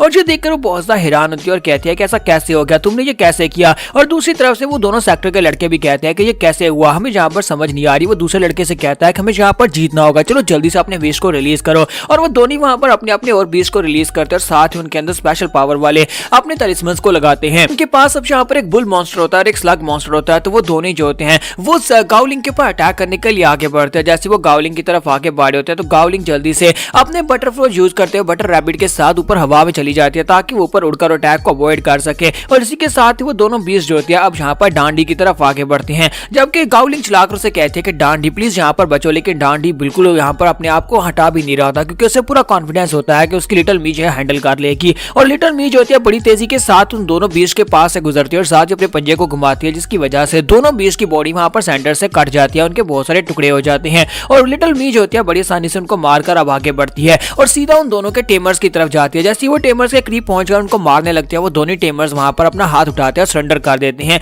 जिसकी वजह से डांडी को अपने बीस्ट को वापस बुलाना पड़ता है। वो अपनी लिटिल मी को वापस बुला लेता है। डार्कनेस सेक्टर के दोनों लड़के काफी ज्यादा खुश हो जाते हैं और कहते हैं कि शुक्र है कि यहाँ पर हमारी जान बच गई। गावलिंग भी वहां पर नीचे उतरते हैं और नीचे उतरने के बाद उससे पूछता है कि लिटिल मी के साथ क्या हुआ। लिटिल मी जो होती है उसकी तरफ घूर कर देख रही होती है जैसे कि उसे पहचानती ही नहीं। और साथ ही वहां पर वो दूसरों के मारे हुए बीस्ट को खाना शुरू कर देती है और वो डांडी से पूछती है मुझे ये बताओ कि तुमने यहाँ पर लिटिल मी के साथ क्या किया है, इसके साथ क्या हुआ, ये इस तरह से खराब कैसे होगी और ये मुझे पहचान क्यों नहीं रही। तो डांडी उसे कहता है कि तुम्हें यहाँ पर क्या लग रहा है कि यहाँ पर क्या हो रहा है, क्या तुम ये नहीं देख पा रही कि ये कितनी ज्यादा स्ट्रॉन्ग हो गई है, ये पहले से बहुत ज्यादा स्ट्रॉन्ग बन गई है कि मैंने यहाँ पर एक बहुत ही पावरफुल स्ट्रॉन्ग क्लैन को ज्वाइन कर लिया है। तो वो उसे कहती है लेकिन हमारा जाओलिंग क्लैन भी बहुत ही पावरफुल बनने वाला है, इसी कंपटीशन में हम लोग यहाँ पर दोबारा से राइज करेंगे। तो डांडी उसे कहता है कि तुम इस बात को समझती क्यों नहीं हो कि तुम्हारा क्लैन जो है वो खत्म हो चुका है, अब तुम्हारे क्लैन की कोई वैल्यू नहीं बची। क्या तुम्हें लगता है कि तुम उस मरे हुए क्लैन को दोबारा से जिंदा कर सकती हो? अभी यहाँ पर तुम्हें यही रिकमेंड करता हूँ कि जल्दी से जाओ क्लैन को छोड़ दो। लिंग जाओ क्लैन को छोड़कर तुम हमारे डीमन स्लेइंग क्लैन में आ जाओ।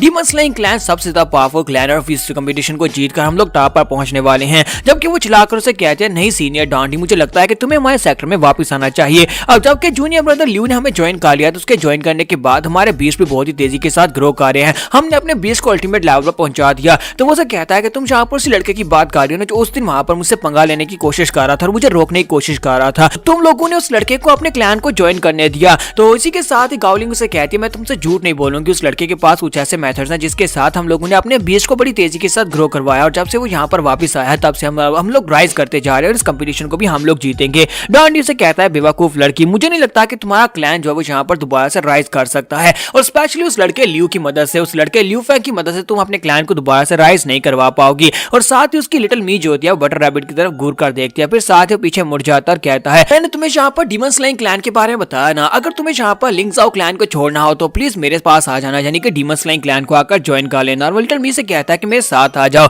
जबकि गावलिंग उसे कहती है कि ऐसा मत करो डांडी, तुम्हें हमारे क्लैन को छोड़कर नहीं जाना चाहिए, हमारे क्लैन को तुम्हारी जरूरत है। टांडी उसे कहता है कि नहीं, ना तो मैं तुम्हारा कुछ सीनियर, ना ही मैं तुम्हारे क्लैन का मेंबर हूँ, मैं ना यहाँ पर तुम्हारे पास वापस आने वाला हूँ। और एक बात को याद रखना, आपने उस ब्रदर लियू फैंग को मेरे सामने मत आने देना, क्योंकि मैं उससे बहुत ज्यादा गुस्सा हूँ और जब वो मेरे सामने आएगा तो मैं उसे मार डालूंगा। और इसी के साथ ही वहां पर चला जाता है, जबकि गाओलिंग वहीं पर खड़ी रह जाती है। और यहीं पर से नेक्स्ट सीन में ज़ेंग ही का दिखाया जाता है कि ज़ेंग अपने लामार के साथ वहां पर छुप कर देख रहा होता है। तो उन दोनों के सामने वहां पर एक सेल पड़ा होता है और वो लोग वहां पर सेल को उठा लेते हैं और कहते हैं कि यहाँ पर हमारे पास चौथा सेल हो जाएगा, क्योंकि हम लोग यहाँ पर इस सेल को ऑब्जर्व करेंगे तो हमारे पास 4 हो जाएंगे। फिर साथ ही वो कहता है कि लामार, मुझे ये तो बताओ कि तुम यहाँ पर, मुझे पता है कि इवॉल्व कर रहे हो, लेकिन तुम यहाँ पर अपनी शेप को चेंज क्यों नहीं कर रहे, क्योंकि तुम यहाँ पर स्ट्रॉन्ग बन रहे हो इतना तो मुझे पता है, लेकिन तुम्हारी शेप चेंज क्यों नहीं हो रही। फिर साथ ही वो सोच रहा था कि लास्ट टाइम जब हम लोग क्लैन ऑफ फ्रीडम के मास्टर 2 से फाइट कर रहे थे, उस वक्त इसके सर में एक स्पाइक लगा था। मुझे लगता है कि उसकी वजह से इसकी दिमागी हालत काफी खराब हो गई है, ये हर वक्त हंसता रहता है और पागलू जैसी हरकतें करता है।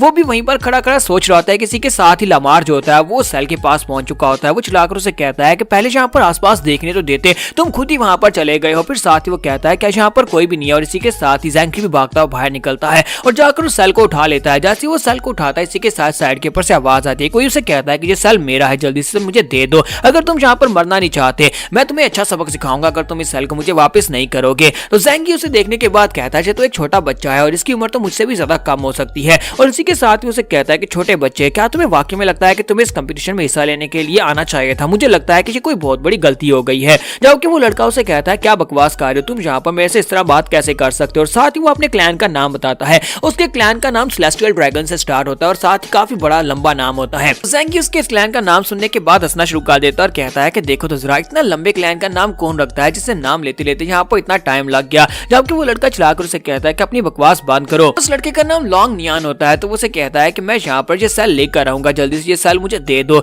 जबकि ज़ेंग जो होता है वो सेल को अपने ब्रेसलेट के अंदर एब्जॉर्ब करवा देता है और कहता है कि सॉरी मेरा हाथ स्लिप हो गया और वो ब्रेसलेट के अंदर एब्जॉर्ब हो गया। तो लॉन्ग नियान उसे कहता है कि अब तो तुम यहाँ पर अपने आप को तैयार करो, क्योंकि मैं यहाँ पर तुम्हें मार डालूंगा, मैं तुम्हें नहीं छोड़ूंगा। ज़ेंग कहता है कि चलो देखते हैं कि यहाँ पर तुम्हारे पास कौन सा बीस्ट है। मुझे लगता है कि एक बेबी बॉय के पास एक बेबी सा बीस्ट होगा, फिर क्यूट सा बनी होगा या फिर कोई क्यूट सी कैट होगी। चलो देखते तुम्हारे पास क्या है। और इसी के साथ ही लॉन्ग जैसी वहां पर अपनी स्पिरिचुअल स्पेस को ओपन करता है तो वहां पर जबरदस्त ठंडा निकलती है और इसे देखकर सभी लोग बहुत सा हैरान होते हैं, क्योंकि उसका लेवल जो होता है बहुत ज्यादा हाई होता है। क्योंकि उस लड़के के पास यानी यंग मास्टर लॉन्ग के पास जो बीस्ट होता है वो एक एम्परर लेवल का बीस्ट होता है और इस पूरे आइलैंड के ऊपर किसी के पास भी एक एम्परर लेवल का बीस्ट नहीं है। और सभी लोग उसी तरफ देखते हैं, उस लाइट की तरफ, सभी लोगों का ध्यान उस तरफ जाता है। वो लोग कहते हैं कि ऐसा कैसे हो सकता है। और यहीं पर व्हाइट पैलेस की यंग मिस को दिखाता है कि अपने भाई से कहती है ब्रदर वहां पर क्या हो रहा है। उसका ब्रदर भाई भी काफी हैरान होता है और कहता है कि ऐसा नहीं हो सकता, आइलैंड के ऊपर किसी के पास एम्परर लेवल का बीस्ट है। यंग मास्टर लॉन्ग वहां पर जब अपने बीस्ट को रिलीज करता है तो वो एक एम्परर लेवल का ड्रैगन होता है और वो काफी बड़ा ड्रैगन होता है। तो वो उसे कहता है कि अब देखते हैं कि तुम यहाँ पर मेरे सामने कैसे टिक पाती हो, ये मेरा रिबेलियस ड्रैगन है। वो अपने ड्रैगन से कहता है कि जाओ जाकर इसे पीट डालो। और ज़ेंग कहता है कि ऐसा नहीं हो सकता, ऐसा नहीं हो सकता, ये एम्परर लेवल का बीस्ट तुम्हारे पास कैसे हो सकता है। जबकि दूसरी तरफ सेनेट के मास्टर के पास भी एक ऑब्जर्वर जो होता है वो रिपोर्ट लेकर आता है और कहता है कि सर ये बात वाकई में सच है। इस आइलैंड के ऊपर एक लड़के के पास जो कि लॉन्ग फैमिली से है, उसके पास एक ड्रैगन है जो कि एम्परर लेवल का है। वहां पर एक एम्परर लेवल का बीस्ट है। तो वो उसे बताता है कि सर यहाँ पर ये लॉन्ग फैमिली से है, लॉन्ग नीटियान ने इस ड्रैगन को रिलीज किया है। तो वो लोग कहते हैं लेकिन ऐसा कैसे हो सकता है, हमें तो लगा था कि उसने सिर्फ और सिर्फ अपने सेक्टर का लंबा नाम इसलिए रखा हुआ है ताकि वो यहाँ पर अपने आप को हाई और माइटी दिखा सके, लेकिन उनके पास तो वाकई में यहाँ पर एक बहुत ही पावरफुल एम्परर लेवल का ड्रैगन है। ऊपर से इतना छोटा बच्चा जो है वो यहाँ पर इतने बड़े हाई रैंक के एम्परर लेवल के बीस्ट को कैसे कंट्रोल कर सकता है, उसके पास इतनी स्पिरिचुअल स्पेस ही नहीं होनी चाहिए। तो मास्टर भाई उन लोगों से कहते हैं ये पॉसिबल है। सेंट मास्टर कहते हैं कि आप यहाँ पर एक स्पिरिचुअल बीस्ट के बारे में बात कर रहे हैं। तो मास्टर भाई से कहता है कि हाँ मैं यहाँ पर स्पिरिचुअल बीस्ट के बारे में बात कर रहा हूँ। स्पिरिचुअल बीस्ट एक ऐसा बीस्ट होता है जिसे यहाँ एक बच्चा पैदा होता है तो उसके पैदा होने के साथ ही उसकी बॉडी के अंदर उसको यहाँ पर डाल दिया जाता है। जब उस बीस्ट को उसकी बॉडी के अंदर डाल दिया जाता है तो उसी वक्त वो उसकी बॉडी के साथ कनेक्ट हो जाता है और उसकी स्पेस जो होती है वो उसके साथ साथ बढ़ती जाती है। जैसे जैसे वो बड़ा होता है इसी के साथ उसकी स्पेस बड़ी होती जाती है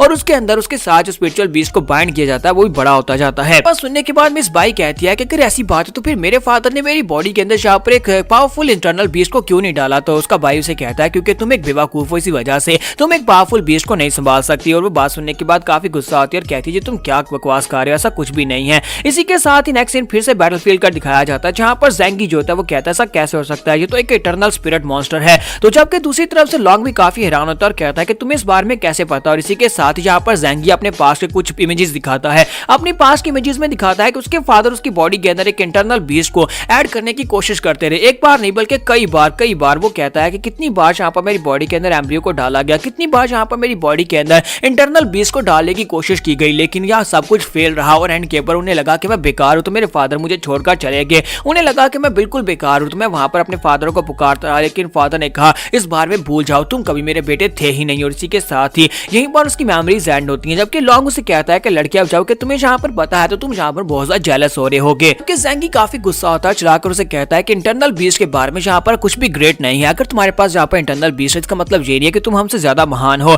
जबकि लॉन्ग उसे कहता है कि मैं तुम्हें दिखाता हूँ कि मैं यहाँ पर क्या कर सकता हूँ। वो अपने ड्रैगन से कहता है कि ड्रैगन जाओ जाकर उसको काटो। और इसी के साथ ड्रैगन बड़ी तेजी के साथ आगे बढ़ता है, जबकि ज़ेंगी अपने लामार को धक्का देकर साइड के ऊपर कर देता है ताकि वो यहाँ पर खुद उस अटैक को फेस कर सके। जैसे वहां पर ड्रैगन अटैक करता है तो जंग मिस बाई कहती है कि यहाँ पर तो फाइट स्टार्ट होगी। ये फाइट तो एक तरफा होने वाली है, क्योंकि एक तरफ एम्परर लेवल का ड्रैगन है, जबकि दूसरी तरफ उसका बीस्ट जो अल्टीमेट लेवल पे है। वो तो दोनों यहाँ पर एक दूसरे के साथ कंपैटिबल भी नहीं है। उसका भाई उसे कहता है ऐसी बात नहीं है, यहाँ पर ये डिपेंड करता है कि कौन यहाँ पर एम्परर लेवल के बीस्ट को कंट्रोल कर रहा है, क्योंकि वो लड़का भी बहुत ज्यादा छोटा है, वो यहाँ पर एम्परर लेवल के बीस्ट को प्रॉपर्ली कंट्रोल नहीं कर सकता। अगर यहाँ पर कोई पावरफुल मास्टर होता तो वो यहाँ पर एम्परर लेवल के बीस्ट को कंट्रोल कर रहा था, तो अभी तक उसने पूरे के पूरे आइलैंड को तबाह कर दिया होता। और इसी के साथ ही दिखाते हैं कि ज़ेंगी जो होता है वो अपने लामार को लेकर साइड के ऊपर हटता है और कहता है कि वो ड्रैगन कहां पर चला गया। जब वो दोनों साइड के ऊपर देखते हैं तो ड्रैगन बेचारा साइड के ऊपर गिर चुका होता है और उठने के बाद वो काफी गुस्सा होता है। ज़ेंगी कहता है कि अचानक यहाँ पर क्या हुआ, जो तो हमारे पर अटैक कर रहा था। जबकि लॉन्ग चलाकर उसे कहता है तुम बेवकूफ ड्रैगन कहेंगे, तुम यहाँ पर इतनी क्लोज रेंज से भी अपने टारगेट को मिस कैसे कर सकते हो, तुम एक बहुत ही बेवकूफ ड्रैगन हो। जबकि ड्रैगन चलाकर उसे कहता है कि ये तुम्हारी गलती है, क्योंकि तुम यहाँ पर इसको कंट्रोल नहीं कर पा रहे, तुम मुझे कंट्रोल नहीं कर पाते, तुम्हारी स्पिरिचुअल पावर बहुत ज्यादा कम है।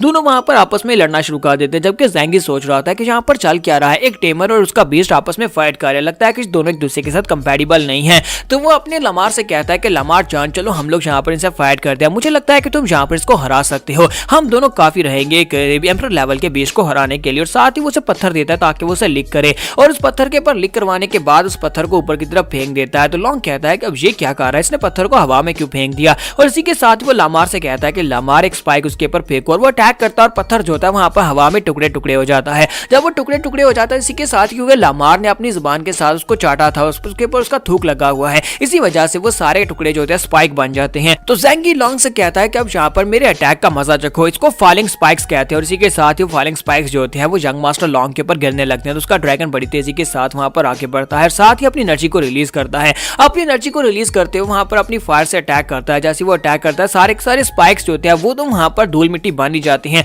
लेकिन साथ ही बेचारे कछुए के ऊपर भी अटैक होता है, यानी उस टर्टल के, जिस बड़े से टर्टल के ऊपर ये लोग आइलैंड के ऊपर खड़े हैं, उस टर्टल की स्किन के ऊपर अटैक होता है और वो भी वहां पर चिल्लाना शुरू कर देता है। तो वो साथ ही हिलना शुरू हो जाता है। तो लॉन्ग कहता है कि स्टूपिड ड्रैगन ये तुम क्या कर रहे हो, क्या तुम यहाँ पर इस बड़े से बुड्ढे दद्दू कछुए को मारना चाहते हो जिसके ऊपर हम लोग खड़े हैं, क्या तुम सभी लोगों को डुबोकर मारना चाहते हो। तो इसी के साथ ही लामार और उसके साथ ज़ेंगी वो दोनों ही अब यहाँ पर टेमर के ऊपर अटैक करने के लिए आगे बढ़ते हैं। वो जैसे वहां पर लॉन्ग के ऊपर अटैक करने के लिए करीब पहुंचते हैं तो लॉन्ग अपने ड्रैगन से कहता है कि ड्रैगन मुझे यहाँ पर 5 पॉइंट्स पावर दे दो, और वो 5 पॉइंट की पावर उसे देता है, जिसकी वजह से वो अपने बाजू को क्लोज करके खोलता है, जिसकी वजह से जबरदस्त धमाका होता है और वहां पर एनर्जी सर्च निकलती है। लामार और ज़ेंगी दोनों पीछे की तरफ गिर जाती है। तो ज़ेंगी कहता है कि यहाँ पर मुझे समझ नहीं आई कि अचानक से क्या हुआ, इसने ड्रैगन से पावर मांगी और ड्रैगन ने से पावर दे दी, क्या इससे पहले हमने कभी ऐसा देखा है कि हमारा बीस्ट जो है वो अपने मास्टर को पावर्स दे सकता है। जबकि लॉन्ग से कहता है कि तुम बहुत बड़े बेवकूफ और तुम्हारा चेहरा देखकर लग रहा है कि तुम यहाँ पर स्पेशल टेक्निक के बारे में नहीं जानते थे। ये एक बहुत ही पावरफुल टेक्निक है जो सिर्फ और सिर्फ एम्परर लेवल के बीस्ट परफॉर्म कर सकते हैं।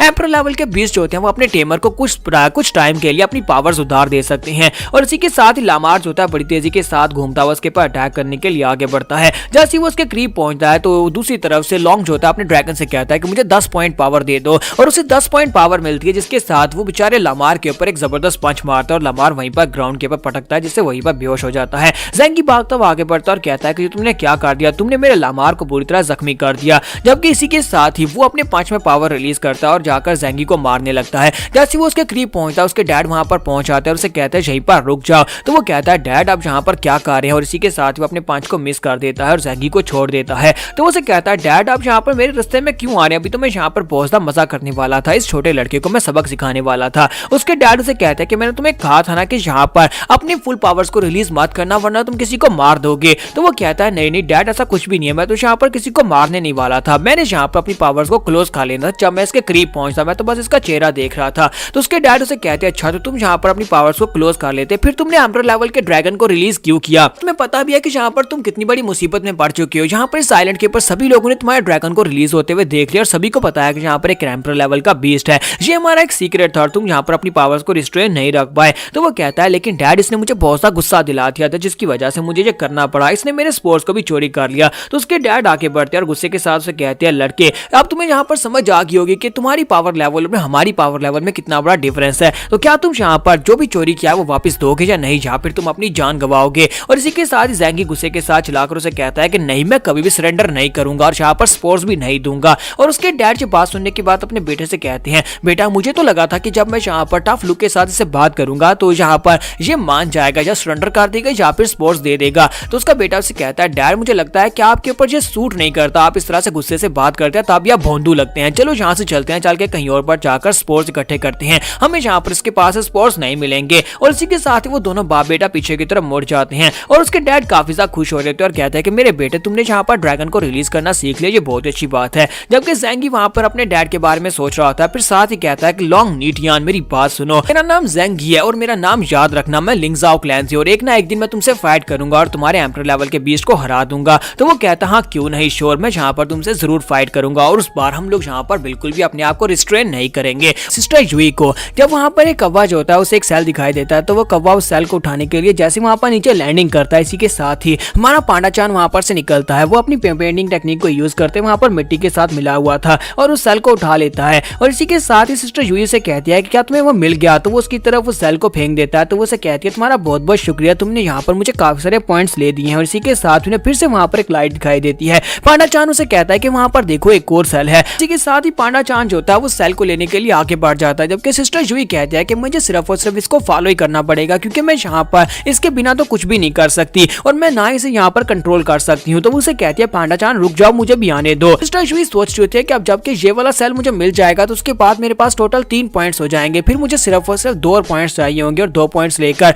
मैं वापस जा सकती हूँ, मैं अपने मिशन को पूरा कर दूंगी। जैसे ही वहां पर आगे बढ़ती है इसी के साथ ही वो लाइट वहां पर से गायब हो जाती है। तो वो कहती है कि वो कहां पर चला गया। वो पांडा चान से कहती है पांडा चान जल्दी से छुप जाओ, जल्दी से यहाँ पर आ जाओ, मुझे लगता है कि किसी ने यहाँ पर पहले से उस सेल को उठा लिया है, अगर हम लोग वहां पर जाएंगे तो हम लोग पकड़े जाएंगे। जबकि पांडा चान जो होता है वो उसके ऑर्डर्स को फॉलो नहीं करने वाला, वो काफी ज्यादा गुस्से वाला है, तो इसी वजह से वो उसे गुस्से के साथ देखता है। लेकिन सिस्टर यूई जो होती है वो अपने सेल के अंदर से वापस रखने की कोशिश करती है, वो कहती है कि जल्दी से वापस आ जाओ। लेकिन इसके बावजूद पांडा चान जो होता है वो उसकी स्पिरिचुअल रेंज से बाहर होता है और वो नहीं आ पाता। वो गुस्से के साथ उसकी तरफ देखता है। सिस्टर यूई कहती है अच्छा ठीक है तुम्हें जो करना है कर लो। और इसी के साथ ही दिखाते हैं कि वहां पर से 3 लड़कियां निकल कर आती हैं, जबकि सिस्टर यूई पहली जाकर छुप जाती है और कहती है मुझे लगता है कि यहाँ पर मुझे लड़कियों की आवाज आ रही है, ये एक से ज्यादा लड़कियां हो सकती हैं। तो वो तीनों लड़कियां वहां पर से निकलती हैं। तो वो पांडा को वहां पर देखकर काफी हैरान होती है और कहती है कि यहाँ पर एक पांडा क्या कर रहा है, क्या ये एक स्पिरिट मॉन्स्टर है जो यहाँ पर इस आइलैंड के ऊपर ही रहता है, लेकिन ऐसा कैसे हो सकता है। तो सिस्टर यूई कहती है कि ये काफी ज्यादा अजीब बात है कि उन तीनों लड़कियों ने अपने स्पोर्ट्स को अपने हाथ में पकड़ कर रखा हुआ है, उन्होंने अपने ब्रेसलेट्स के अंदर उन्हें एब्जॉर्ब क्यों नहीं करवाया। तो इस बात से काफी ज्यादा हैरान हो रही होती है। तो वो लड़कियां जो होती हैं वो कहती है कि अब हम लोग क्या करें।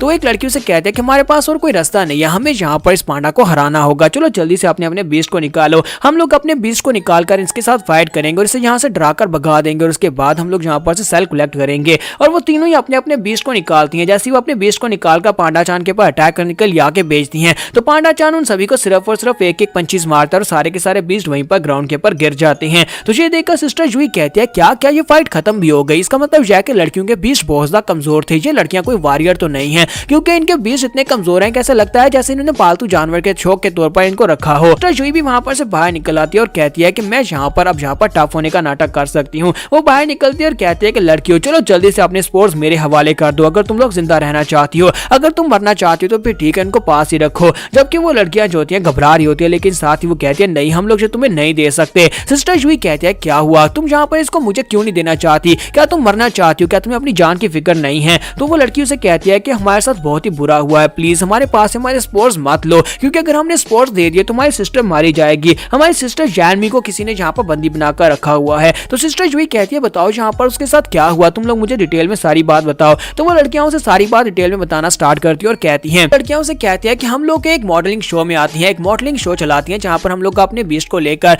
वहां पर मॉडलिंग करती हैं, लेकिन हमारे कमर्शियल मैनेजर ने कहा कि अगर हम लोग इस कंपटीशन में हिस्सा लेते हैं और कंपटीशन में हिस्सा लेकर किसी एक अच्छी स्पॉट को हासिल कर लेते हैं तो हमारी पब्लिसिटी बहुत ज्यादा बढ़ जाएगी और हमारे शो की रेटिंग भी बढ़ेगी। इसी वजह से हम लोग उसके झांसे में आकर यहाँ पर रजिस्ट्रेशन करवा ली, लेकिन हमें क्या पता था कि यहाँ पर इतना खतरनाक होने वाला है। पहले मिशन में हमें लगा कि सिर्फ और सिर्फ स्पोर्ट्स को कलेक्ट करना है, लेकिन इसी के साथ ही वहां पर एक कमीने क्लैन के लोग आ गए और कमीने क्लैन के लोगों ने हमारे ऊपर आकर अटैक कर दिया, उन्होंने सिस्टर लैनवी को किडनैप कर लिया, उन्हें वहां पर बंदी बनाकर रखा हुआ है और कहा कि अगर हम लोग यहाँ पर स्पोर्स इकट्ठे करके उनके लिए नहीं लेकर आएंगे तो वो उसे मार डालेंगे। इसीलिए हम लोगों ने अपने स्पोर्स को अपने हाथ में पकड़ कर रखा हुआ है ताकि हम लोग जल्दी से जल्दी जाकर उन्हें स्पोर वापस कर सकें। हम लोग यहाँ पर बहुत ज्यादा घबराए हुए हैं, प्लीज बिग सिस्टर हमारी मदद कर दो ना, तुम्हारा पांडा चान काफी स्ट्रॉन्ग लगता है, क्या तुम हमारी मदद नहीं करोगी? सिस्टर जूही कहती है, ये तो बहुत ही घटिया बात है, कोई यहाँ पर ऐसा कैसे कर सकता है? इतनी घटिया तरीकों को कौन यूज कर सकता है कि किसी को बंदी बनाकर रखा जाए और धमकी देकर उनके पास ये सब कुछ करवाया जाए? तो वो लड़कियां उसके सामने भीख मांगना शुरू कर देती है और कहती है, सिस्टर जूही प्लीज हमारी मदद कर दो, प्लीज हमारी मदद कर दो।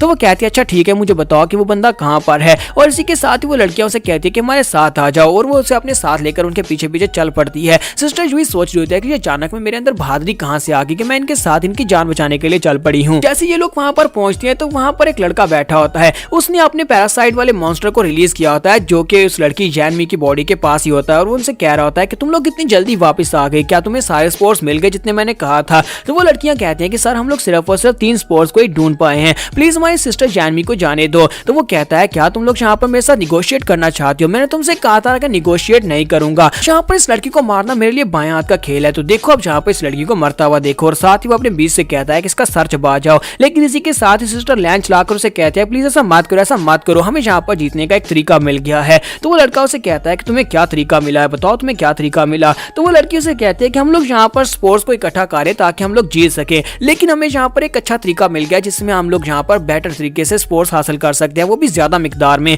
तो वो कहता है, चलो जल्दी से बताओ कि तुम क्या तरीका ढूंढ कर लाई हो। तो वो कहती है, यहाँ पर मेरे हाथ की तरफ देखो। वो अपना हाथ सामने की तरफ करती है, तो वो लड़का जैसे उसके हाथ की तरफ देखता है, इसी के साथ ही पांडा चान उसके पीछे से निकलता है और साथ ही उसका बाजू पकड़ लेता है, साथ उसके बीस्ट को भी पकड़ लेता है। वो उन दोनों को पकड़कर एक जबरदस्त रोल लगाता है। तो वो लड़का कहता है कि ये क्या तुम लोगों ने यहाँ पर मेरे साथ गेम खेली? जबकि वो लड़कियां कहती हैं कि हमारी सिस्टर बच गई, हमारी सिस्टर जैनवी बच गई। तो पांडा चान जो होता है उसके बीस्ट को वहां पर अपने पंजे में पकड़ता है, साथ ही उसके बीस्ट के 2 टुकड़े कर देता है और उसकी तरफ देखकर अब जबरदस्त दहाड़ लगाता है और उसे मारने लगता है। जबकि सिस्टर जूही चलाकर उसे कहती है, पांडा चान जल्दी से एक सबक सिखाओ। लेकिन इसी के साथ वो लड़का कहता है कि पहले जरा इस लड़की की गर्दन के पीछे तो देख लो, तुम लोग यहाँ पर मुझे सबक सिखाने के बारे में सोच रहे हो, लेकिन मैंने एक छोटे बीस्ट को पहले से इसकी गर्दन के ऊपर लगा रखा है, अगर मैं यहाँ पर मरूंगा तो ये लड़की भी नहीं बचेगी, ये पैरासाइट जो एक्सप्लोड हो जाएगा और इसकी गर्दन भी एक्सप्लोड हो जाएगी और यहीं पर मर जाएगी। इसके साथ ही वहां पर उसको एक्टिवेट करता है तो उस लड़की को दर्द होना शुरू हो जाता है, जैनवी वहां पर चिल्लाना शुरू कर देती है और बाकी की लड़कियां भी घबरा जाती हैं। और इसी के साथ ही सिस्टर जूही जो होती है पांडा चान से कहती है, पांडा चान रुक जाओ, लेकिन उसे पता है कि उसका पांडा जो है उसके ऑर्डर्स को फॉलो नहीं करता।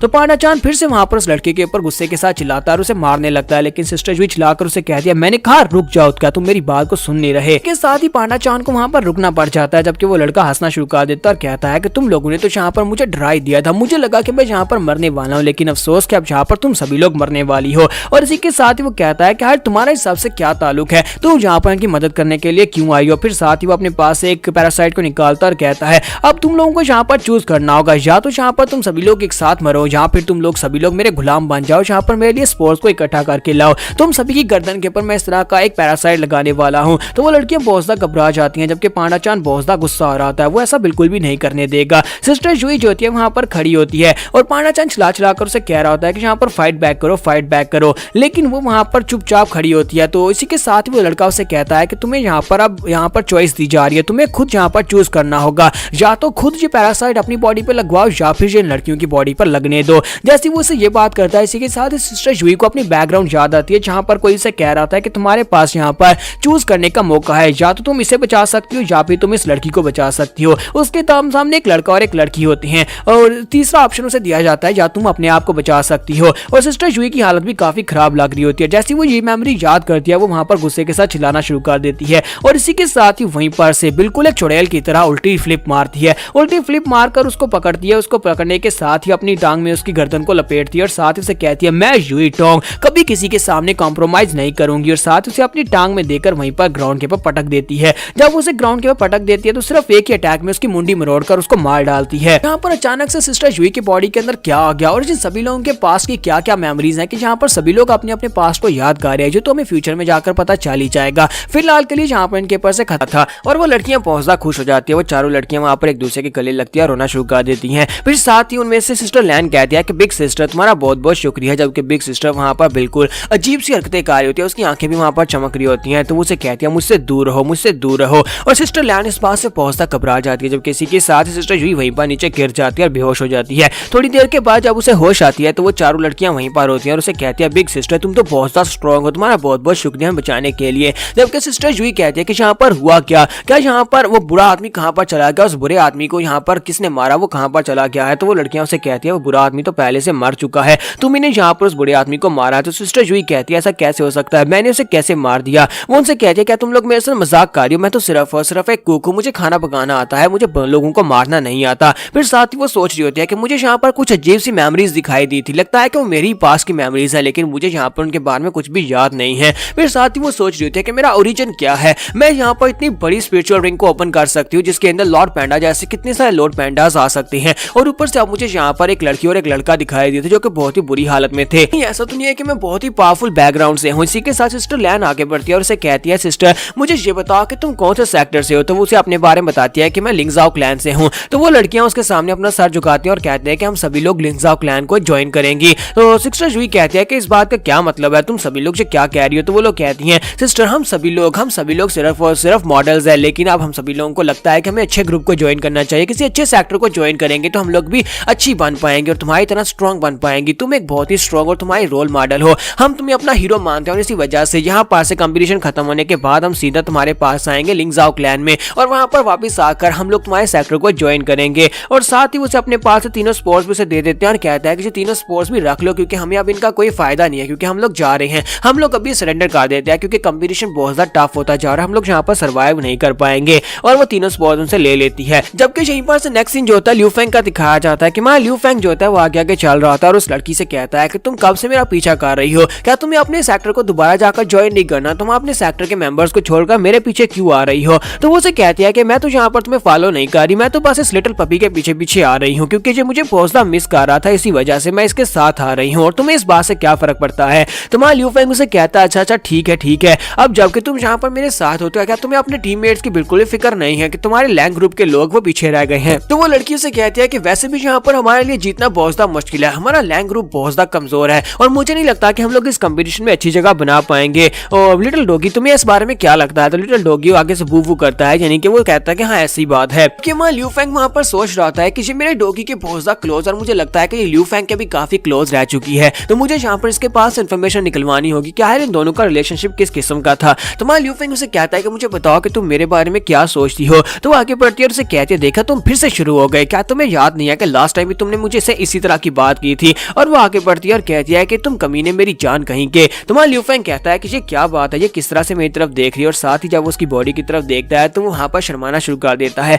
और जल्दी से पीछे की तरफ घूम जाता है और कहता है कि मैं यहाँ पर तुमसे सीरियसली पूछ रहा हूँ, मैं कुछ ठड़पुना नहीं झाड़ रहा, मुझे बताओ कि हम दोनों के दरमियान में क्या कुछ था क्योंकि मैं बहुत कुछ भूल चुका हूँ, पता नहीं मुझे क्या हुआ है, मुझे सर दर्द होता है, अचानक मुझे सर में झटके लगते हैं और मेरी काफी सारी मेमोरीज जो है वो लॉस्ट हो चुकी हैं। तो वो लड़कियों से कहते हैं कि हेडेक, जिसका मतलब यह है कि तुम्हारी स्ट्रेंज डिजीज जो है वो फिर से यहाँ पर वर्स होती जा रही है, यानी कि खराब होती जा रही है उसकी वजह से। तुम्हारे ल्यू फेंग उसे कहता है कि तुम यहाँ पर किस स्ट्रेंज डिजीज की बात कर रही हो, यानी किस बीमारी की बात कर रही हो। तो आगे से शर्माना शुरू कर देती है और कहती है कि तुम हमेशा इसका एडवांटेज उठाते हो, तुम हमेशा मुझसे कहते हो कि तुम्हें यहाँ पर एक बहुत ही अजीब बीमारी है और उसके बाद तुम मेरा फायदा उठा लेते हो, आज तुम यहाँ पर इसका फायदा नहीं उठा पाओगे। जब ल्यू फेंग वहाँ पर उस स्ट्रेंज बीमारी के बारे में सोच रहा था जिसकी वजह से उसे झटका लगा था और वो बेहोश हो गया था, लेकिन असल में यहाँ पर वो लड़की जो होती है वो किसी और चीज के बारे में बात कर रही होती है कि ल्यू फेंग हमेशा ही उसके सामने अपनी बीमारी की नौटंकी करके उसके साथ गपा गप कर लेता है। इसी के साथ ल्यू फेंग आगे बढ़ता है और कहता है कि जल्दी से बताओ ना कि कौन सी बीमारी है। तो वो आगे से और भी ज्यादा शर्माना शुरू कर देती है और कहती है कि बकवास बंद करो, जो तुम क्या कर रहे हो। वो उसे कहती है अपनी बकवास बंद करो, मैं तुम्हें कुछ भी नहीं बताऊंगी, ये बहुत ज्यादा शर्मिंदा करने वाली बात है। तो ल्यू फेंग उसे कहता है कि ऐसा ना करो, प्लीज जल्दी से बताओ ना कि वो कौन सी बीमारी है जिसका मैं तुम्हें कहता रहा हूँ। और इसी के साथ वो उसके मुंह के ऊपर एक जबरदस्त थप्पड़ मार देती है और कहती है कि अब दोबारा मुझसे मत पूछना। तो यहीं पर से नेक्स्ट सीन हेडक्वार्टर का दिखाया जाता है जहाँ पर एक लड़का जो होता है वो चीफ के पास आता है और उसे कहता है कि चीफ मैं यहाँ पर रिपोर्ट देने के लिए आया हूँ,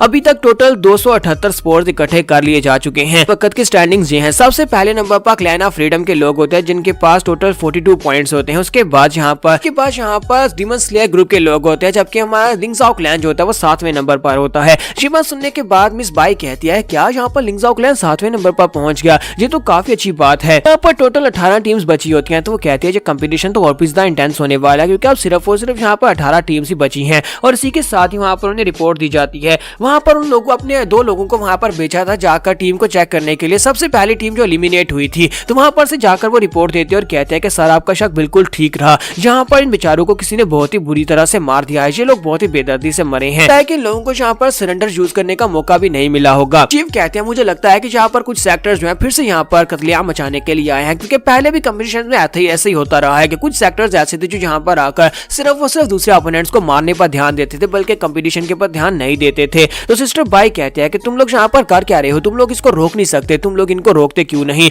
और इसी के साथ ही चीफ उसे कहते हैं कि इनको वैसे भी तो अगली स्टेज में यहाँ पर फाइट में जाना ही है, तो हम लोग कोशिश करेंगे यहाँ पर कैजुअलिटी रेट को कम किया जा सके। तो मिस बाई कहते हैं कि इस बात का क्या मतलब है, तुम क्या बात कर रहे हो। और इसी के साथ ही माय ल्यूफेंग का सीन दिखाता है कि माय ल्यूफेंग कहता है कि मैंने यहाँ पर 5वें स्पोर को ढूंढ लिया, मेरा मिशन यहाँ पर पूरा हो चुका है। साथ ही ल्यूफेंग जो होता है उस लड़की से पूछता है क्या तुम बस यहाँ पर इसी तरह से रहने वाली हो, क्या तुम सारा टाइम सिर्फ डॉगी चांद के साथ खेलने ही वाली हो, क्या तुम यहाँ पर अपने लिए स्पोर्ट्स नहीं ढूंढोगी। तो वो कहती है कि मैं यहाँ पर स्पोर्ट्स को ढूंढ कर करूंगी भी क्या, कौन सा मैं प्रमोट होने वाली हूँ। और इसी के साथ उसके पीछे से फॉक्सी निकल आती है, वो चिल्लाकर उसे कहती है कि तुम्हारे पीछे अटैक होने वाला है। तो ल्यूफेंग जल्दी से पीछे की तरफ घूमता है, लेकिन वो फायर फॉक्स होती है और वो जाकर उसके पास लिपट जाती है और उसे चाटना शुरू कर देती है। इसी के साथ ही आईसी फॉक्स भी बाकी वहां पर आ जाती है और मोचवान भी वहां पर निकल आता है और कहता है कि ये दोनों कमीने मेरी बात तो सुन ही नहीं रहे, मैंने इन्हें अटैक करने का ऑर्डर दिया था लेकिन ये तुम्हें आकर चाटना शुरू कर दिया। तुम्हारा ल्यूफेंग उसे कहता है कि तुम यहाँ पर क्या कर रहे हो। तो वो कहता है कि जो हमारी किस्मत है कि हम लोग फिर से यहाँ पर मिल गए हैं। जबकि मोचवान के साथी भी वहां पर ऊपर खड़े होते हैं। बुढ़िया कहती है कि मोचवान क्या ये दुश्मन है। तो मोचवान कहता है नहीं नहीं नहीं, ये दुश्मन नहीं है, आपको यहाँ पर नर्वस होने की जरूरत नहीं है, ये भी हम में से एक है। ल्यूफेंग उसे कहता है कि मोचवान तुम ये क्या कर रहे हो, तुम चारों यहाँ पर एक ग्रुप बनकर क्यों आगे घूम रहे हो, क्या तुम्हें लगता है कि यहाँ पर इस तरह से स्पोर्ट्स ढूंढना पॉसिबल नहीं है, इस तरह स्पोर्ट्स ढूंढना बहुत सा मुश्किल हो जाएगा। मोचवान उसे कहता है कि हाँ मुझे पता है, लेकिन ये हमारे लीडर की ऑर्डर है, उसने कहा कि हमें ग्रुप में ही घूमना है तो हम लोग ग्रुप में ही घूम रहे हैं। फिर साथ ही उसे कहता है